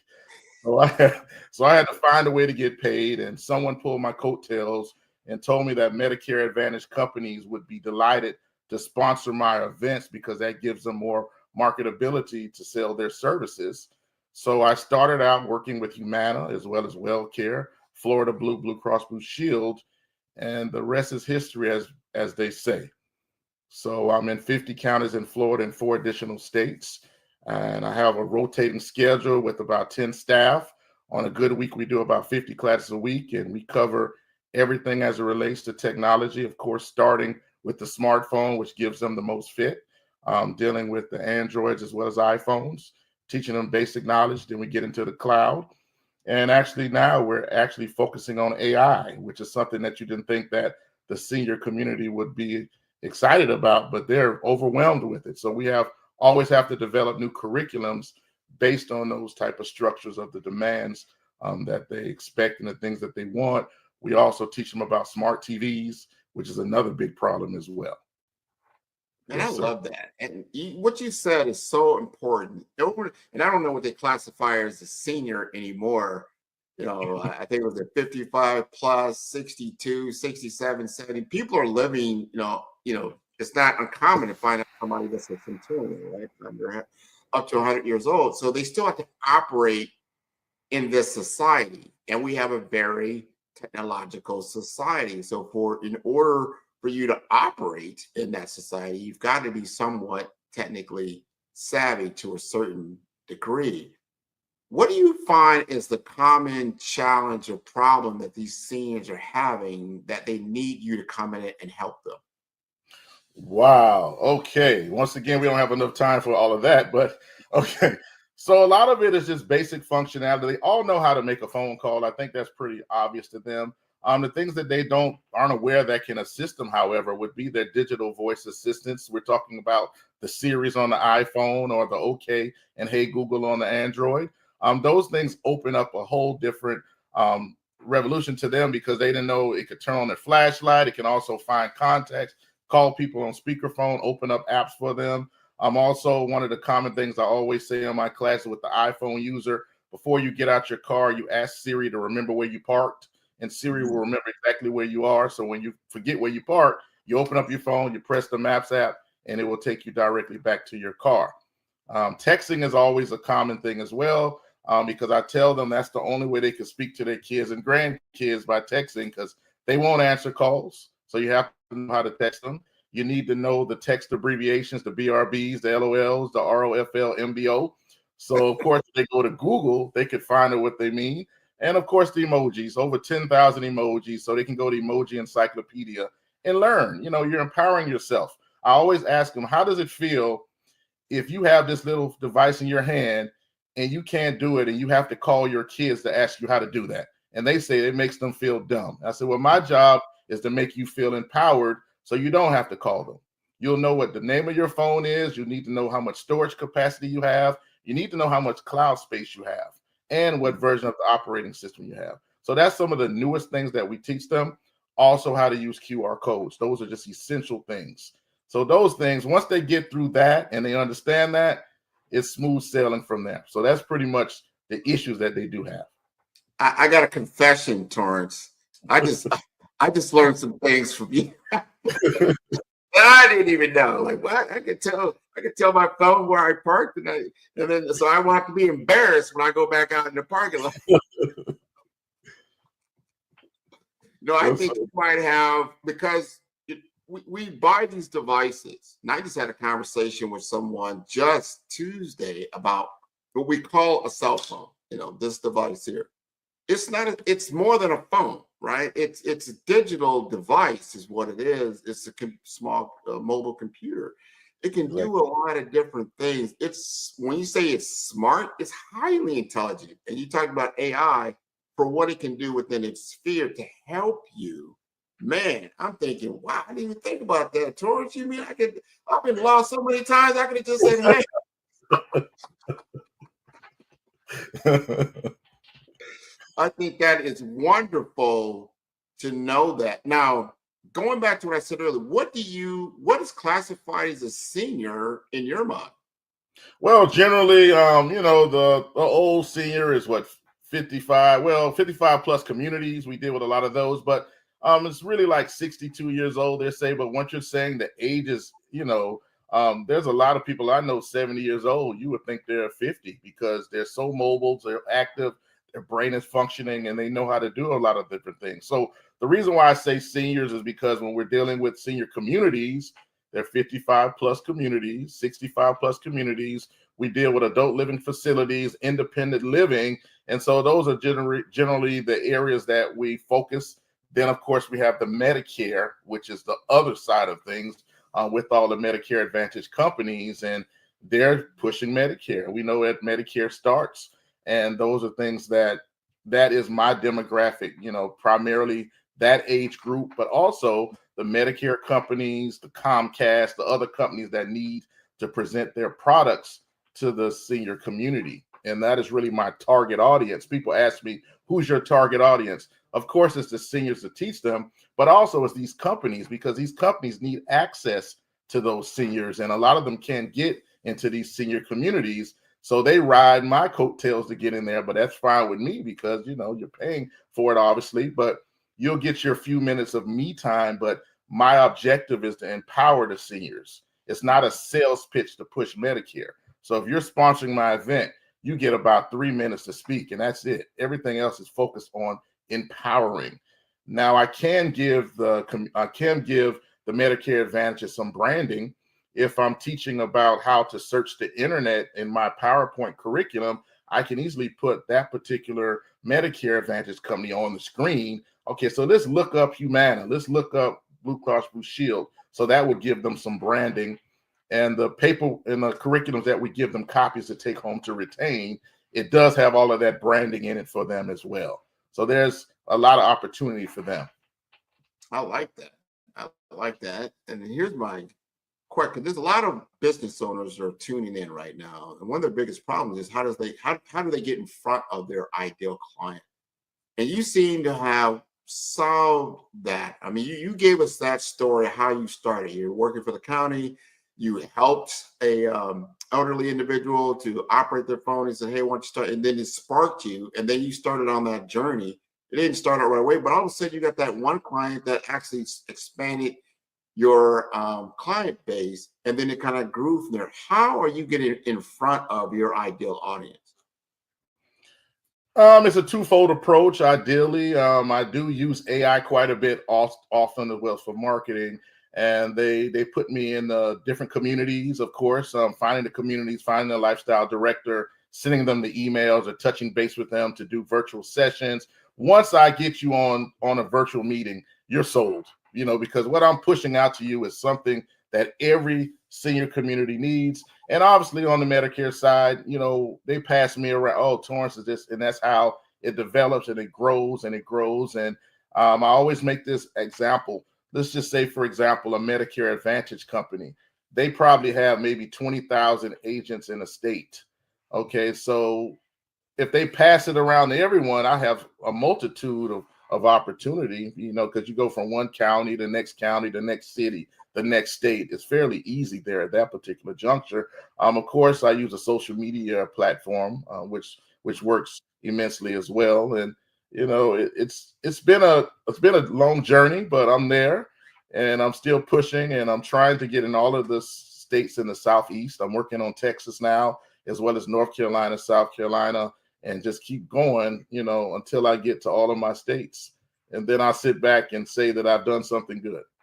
I love it, man. You're scaling, you're understanding the formula, you've got momentum, and you're this proof is in the pudding, right? All right. So you've got a lot of great results, and I love what you're doing. I want you to talk to the audience about you've been awarded scholarships, grants, different things. And so that's a twofold question. First of all, did you nominate yourself? Did someone nominate you? Did they find you on their own? Because these are good things. And I want more of our audience to have an opportunity to participate in these kinds of programs so that you can expand your reach. Okay, great. So with both of those particular contests, they usually put it out there on the internet or post it, say, join this contest. And of course, they have a selection committee. Once they get selection committee that gets out the people that they're not interested in, then they give you the opportunity, particularly with the Back to Black Businesses grant. Of course, there were thousands of companies that submitted their application, and then they broke it down to 324 people. The 324 people received the $5,000 grant. But there was the enhancement grant of $25,000. After we did a series of trainings, they determined that there were 10 of us that were eligible to get the $25,000. And I guess the brand and the services that I provide was a great thing for them to consider me, and I'm very grateful for that, of course. And it's just unbelievable, the rise. You have no idea how hard it has been to get there. And some of the stories I can tell you, you would believe because you're in business, but some of the things that I tell people, they say, you did that. And sometimes you just have to do what you have to do to get there. And it's always a push to be more successful every day. It's always you can never be satisfied. You have to be humble and be willing to fight to get whatever you want to get. And, it's really not easy, but I love it. I love the challenge. Yeah, it is a challenge. And I'm glad you brought that up about the journey. I like the analogy around, I call the iceberg effect. When people see what you're doing, they say, oh, Terrence Mack is very, very successful. They're seeing just the tip of the iceberg. You didn't see that other 70% of the entire iceberg underneath the water that supported you along that whole journey of finally first getting to the surface, breaking ground, becoming, positive in what you're doing, positive cash flow, all the different things that you've had to do, the learning that you have, because the transition from a W-2 employee to then running your own business, especially a successful business, is a major shift in mindset and what you have to learn around finance, around taxes, around other legalities, about other things that you're like, oh, wow, I didn't know about that. And then you're learning sometimes on the fly.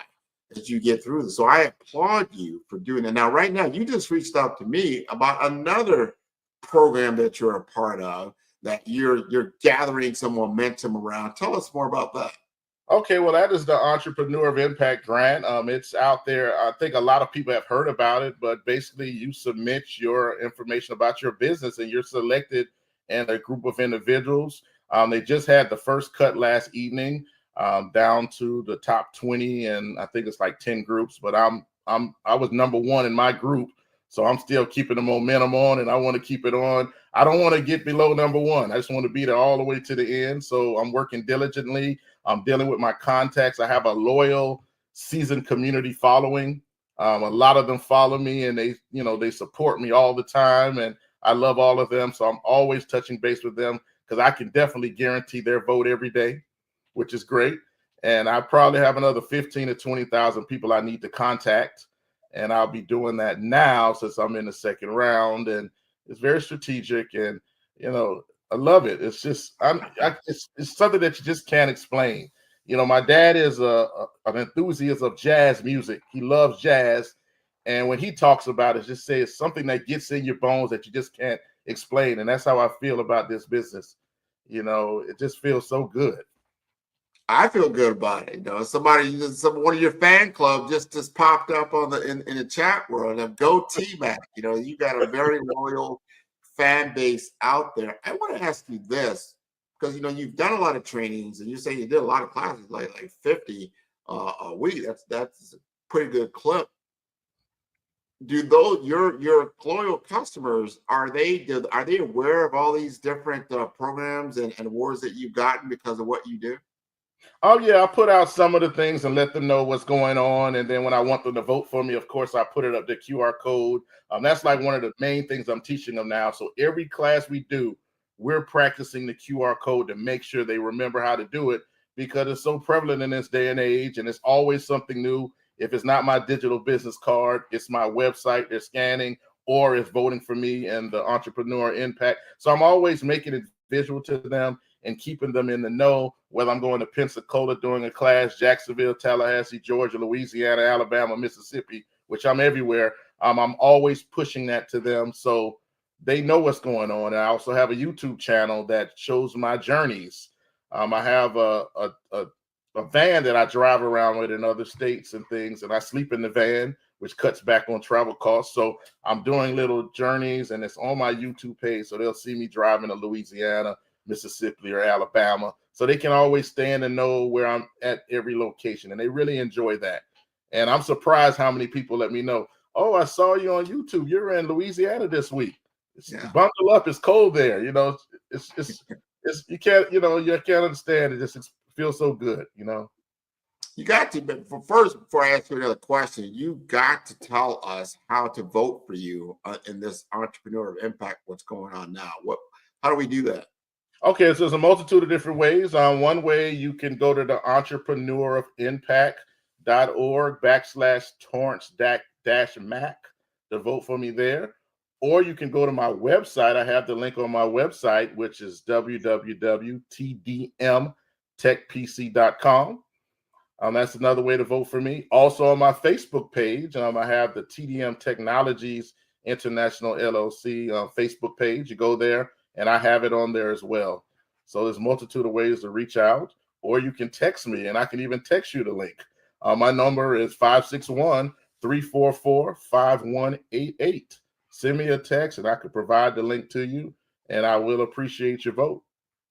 I will definitely vote. You got my vote for sure, and I'm sure the Black Business Network, we all are cheering you on, because you stand for exactly what we are all about. We are about promoting Black business. Now, I'm going to tell a story about how we met, right? Yes. We met at Project 12 was actually going to be occurring tomorrow, February 1st, for Black History Month.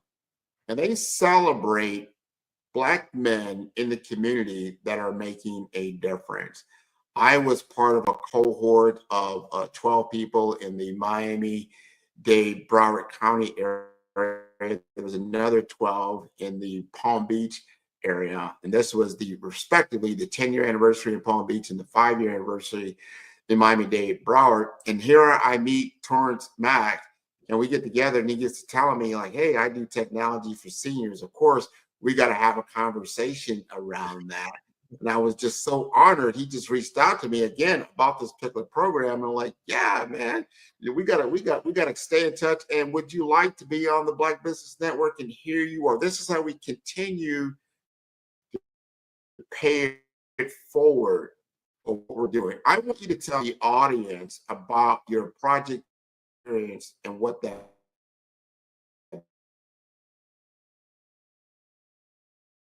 meant for you. Oh, first of all, it was a surprise. I mean, honor you in something of that fashion. It's first of all, it was amazing. Janitria is such an amazing young lady. I know I don't tell her enough, but she's a phenomenal young lady. And experience was phenomenal. First class, no doubt that we had a stitch all over at the event. A great honored in front of all of those people, just so amazing, and it's something that I would want any young Black male that's in business to be nominated for, to have the opportunity to be honored in that particular fashion, without a doubt. Without question, this is how you create collaborations across many different industries. Other people, we understand now that relationships is key. Relationship fuels your business. If you don't have the right relationships, it's not going to go very far. I don't care how much marketing you do, how much different networking you do. You must create relationships. It's not about how many followers, how many connections. It's about relationships. People you can actually pick up the phone, talk to, have conversations about understanding what they're doing, what their perspectives are, and how you can add value to them. So when I had this conversation with Torrance just the other day, he's like, hey, you know what? Let's pay it forward. Let's bring it to another level. And here we are right now. This is great. I want to ask this other question because I'm curious about the devices that you help elderly people. Now I'm in that category, right? So I can. But wait a minute, you got to stop with the elderly. Say seasoned individual, okay? Seasoned. I'm a seasoned individual. All right. I've been under Barbie a long time, but no, but it's okay. And someone told me I got here, it's always good to say, some people cannot say that, so you can say, I'm here, I got here, I have a lot to give. But here's the deal. The devices that you train people on, there's so many new devices, so many things. So you help them with cell phone devices, whether it's Android or whether it's Apple. Are you helping them with others like tablets and PCs and other devices that talking to your Alexa app that you got hanging up in your home now, that kind of stuff? We cover all the devices, but we start with the smartphone. We start because that's the one in their purse or the one in their pocket, the one that their kids give them, and want to track them and everything. So we start with that, but of course we go into the iPads, Samsung tablets as well. As far as computers, we do that as well. Windows, PC, and Mac, Chromebooks as well. We cover it all, but really the one that everyone wants the most initially is the smartphone. That's where it starts. We also do online safety and scams to make sure they know how to to determine what a scam or a phishing incident could potentially be. And I told you about the AI. We talk about the emailing and the smart devices, of course, with the smart refrigerators. Also, I have a couple of clients that have smart refrigerators. I do home visits for them, as well as smart TVs, the Amazon Alexas, the Google Homes, the Ring camera, which is another thing. I've done some installations on the Ring cameras for people. Also the Ring lights and everything. So it's everything, anything that has to do with tech, we deal with it. They can call us and ask for insight. We schedule home visits if the particular subject that we're talking about in that particular class is different than what they want. We do home visits as well. Sometimes our audience is as big as 350 people. Sometimes as small as 20, 15, and the sizes vary. I've been to a couple of churches that do classes, and I had about 350 people in the audience. And after that, they have the opportunity with the open mic to ask questions, and I would stay an hour after for any personal questions. So, you could really be at a particular place a whole day with some of these communities, and these people have all these different questions. Now, is it easier for you to deliver the classes in person as opposed to online, or do you do hybrid as well? We do offer a few hybrid. Unfortunately, when COVID was out, we had to change our whole structure to fully online, and it took a little while. Quite a few of our sponsors pulled out because they didn't think that it would be beneficial. But then when I started getting groups of 100 and 200 people on Zoom, they had to come back at that time. But obviously, the in-person is always the most effective. But we do, when we're doing one-on-one sessions, I do log on with them with Zoom, have them share their computer screen, then I can fix and assist things for them in that particular regard. But we prefer in person. I just think there's something special about being able to talk to somebody face to face, and then actually let them show you what's going on with them. And they just like the personal touch. They really do. And a lot of them actually do need that. They do need that. Like some places we go once a week. When we go there, they look forward to us being there every week. And some of them just need that. It really means a lot to a lot of the seasoned community to have that. Help me understand like the pricing structure that you have. And it sounds like, so you'll do one-on-one, you'll do small groups, like maybe 10, but then you'll do large groups up to 300. Just talk to me about your pricing structure and how you deliver that kind of service. Okay, well, a lot of it has to do with our provider. Once again, if we're dealing with a Humana or something like that, so they would say, okay, we have a meeting towards the end of the year about our annual pricing structure for the next year. They say, okay, Torrance, we want you for 50 classes in 2025. And then we come to that particular price point and we just put it out there. They pay their annual fee. And when they structure and they pick the locations, the numbers have nothing to do with me. If they structured a class at a Centerwell in Louisiana and they've already paid for that, and one person shows up, that has nothing to do with me. That's all about their marketing plan. But at the same time, if they've done a good job, you could easily have about 50 to 100 people there. So the numbers mean nothing in regards to the pricing component. The size of the class means nothing at this particular point in regards to that. Now, the home visits are something of a more personal nature. So obviously with the home visits, that's something that the seasoned individual has to pay. Medicare is not going to pay for any home visits yet. At some point, I would like to become a Medicare, become somebody, a Medicare billing agent, which would be great if I can do that at some point to bill for technology services for seniors. But right now, it's directly with the agents and with corporate. Okay. Now, you are not a one-trick pony, meaning you're not doing all this yourself. Correct. You've had a team. You scale. So have you duplicated yourself? You have a Torrance in all these 50 counties, or how does that work? You know there only can be one me. I try real hard. Somebody told me you can't duplicate yourself, but I do have a couple of people. I have right now a team of about 10. One of my very best trainers, however, his name is Michael Reyes.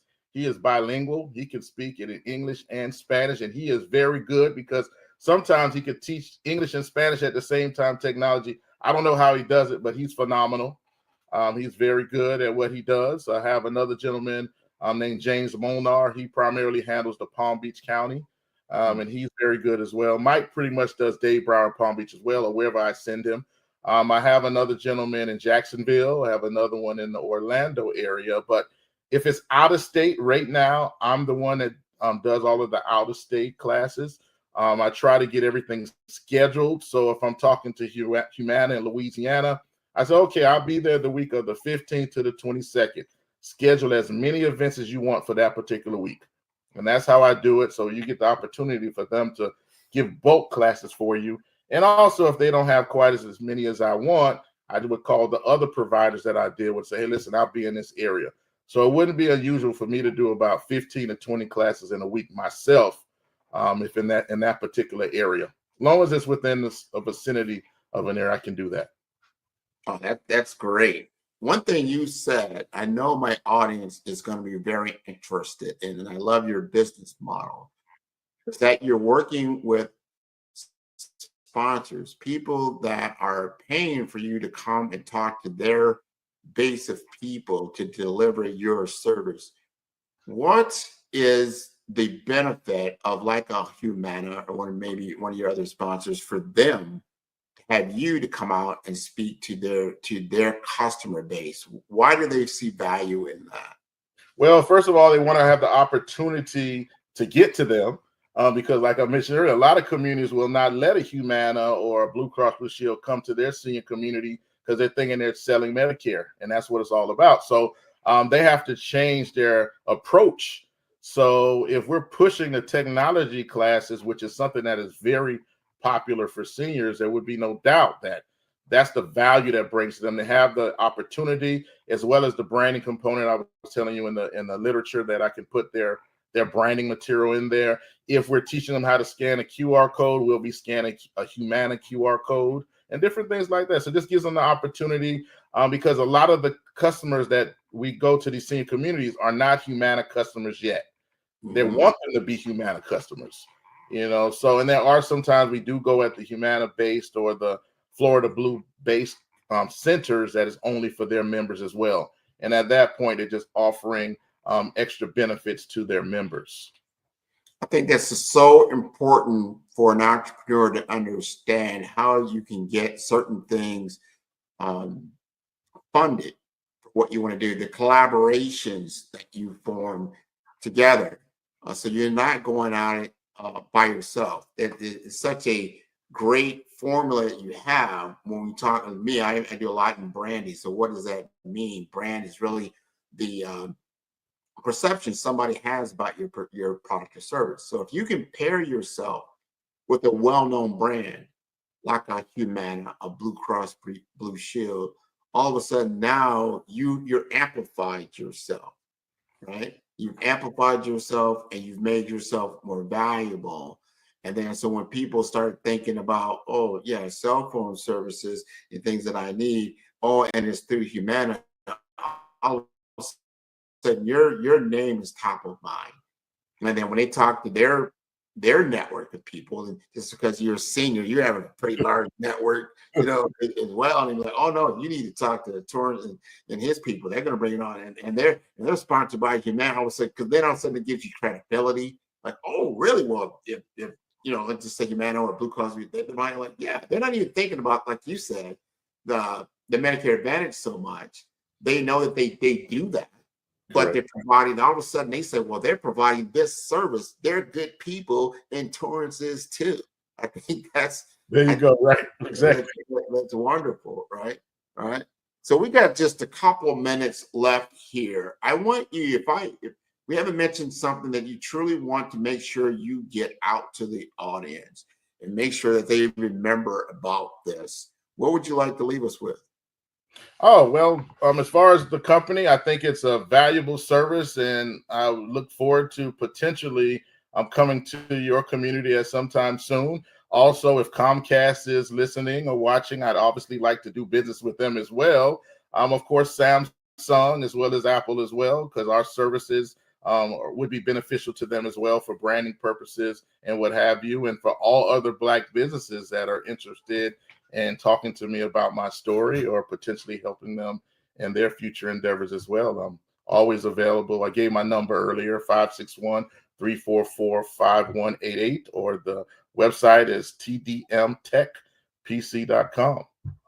Oh, this is wonderful. And tell us again about how to vote for you, because we're going to get you over the top. I want to see you on the top stage getting that award. Okay, so it's entrepreneurofimpact.org. /Torrance-Mack, M-A-C-K, or go to my website, tdmtechpc.com. You can vote for me there or text me, 561-344-5188. I definitely will send you the link. Well, and then when I win, we'll meet again online, and I'll tell you about the experience, Grant. Oh, man, I can't wait for that. I'm looking forward to that. I want to thank you again for taking up your morning, telling us about your business, educating everyone at the Black Business Network about this. Genius is common, and I will see you on the other side. Thank you, sir. You're welcome. That was wonderful. The Black Business Expo's mission is to raise funds for high school seniors going to college for K through 12 entrepreneurs. This expo is a fundraiser for students. You may go to www.blackbusinessexpousa.com to donate to the scholarship fund, or you can use the Cash App that's on the screen below. That's $BBXUSA. Our goal is to give laptops and up to $5,000 to 10 students. Students, you can register online at www.blackbusinessexpousa.com. Every dollar counts. So we want to remind you to donate to the scholarship fund. And we would like to thank our Black Business Expo USA sponsors for January 2025. And they include NC100, Moody Capital Partners, Suede Soul, Lotus for Shade Coaching and Training, Carolina, Virginia Minority Supplier Development Council, Step Management, The Hello LLC, Barbara H. Smith LLC, Marjorie McLean Foundation Incorporated, Genius is Common, Earth Essentials, 5-Star BDM, Milani Shining Global, Executive Women's Success Institute, The Quality Coaching Company, Superwoman Business Services, Creative Force Studios, Lee Entertainment, Artistic App Design, Black Business Expo USA, Genius is Common, and I will see you on the other side. On my day, my name is Cordelia Gaffar, the ultimate joy goddess. I'm a best-selling author, multi-award-winning speaker, and host of the Free to Be Show podcast, for which I've also won 2 awards. I've created 2 unique processes. Invite women to nurture yourself. I use the word self-nurturing, not self-care, because there's a distinct. Hello, I'm Dr. Madeline Ann Lewis, President and CEO of the Executive Women's Success Institute. And my genius is helping women accelerate the path to success. You know, I was blessed to have strong women in my life who encouraged, motivated, and pushed me to do my best and to never even think about giving up on my dreams. So I say to women, we must show up to rise up. We have talents and potential, but who will see them if we don't speak up and get noticed? I know that women are a tremendous resource on this planet, and there is nothing more fulfilling than helping a woman tap into her full potential.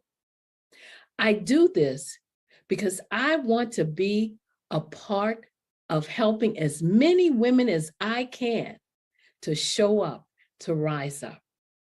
I do this because genius is common. Did you know women represent just 3% of Fortune 500 CEOs and less than 15% of corporate executives at top companies worldwide? Have you wondered what the secrets are to getting into the top ranks, whether in the private or public sector?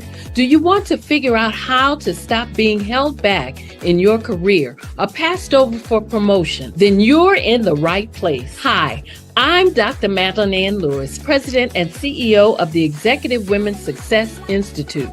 I have decades of experience in the military, the federal government, and corporate America. And my mission is to help women succeed and tap into their full potential. I want to reach 1 million+ women around the world to become the leaders they are meant to be. So if you want to move into a management or executive level position, or maybe you are a female veteran transitioning out of the military into business entrepreneurship, then reach out to the Executive Women's Success Institute at 301-693-3284. Let us get you on the fast track to success.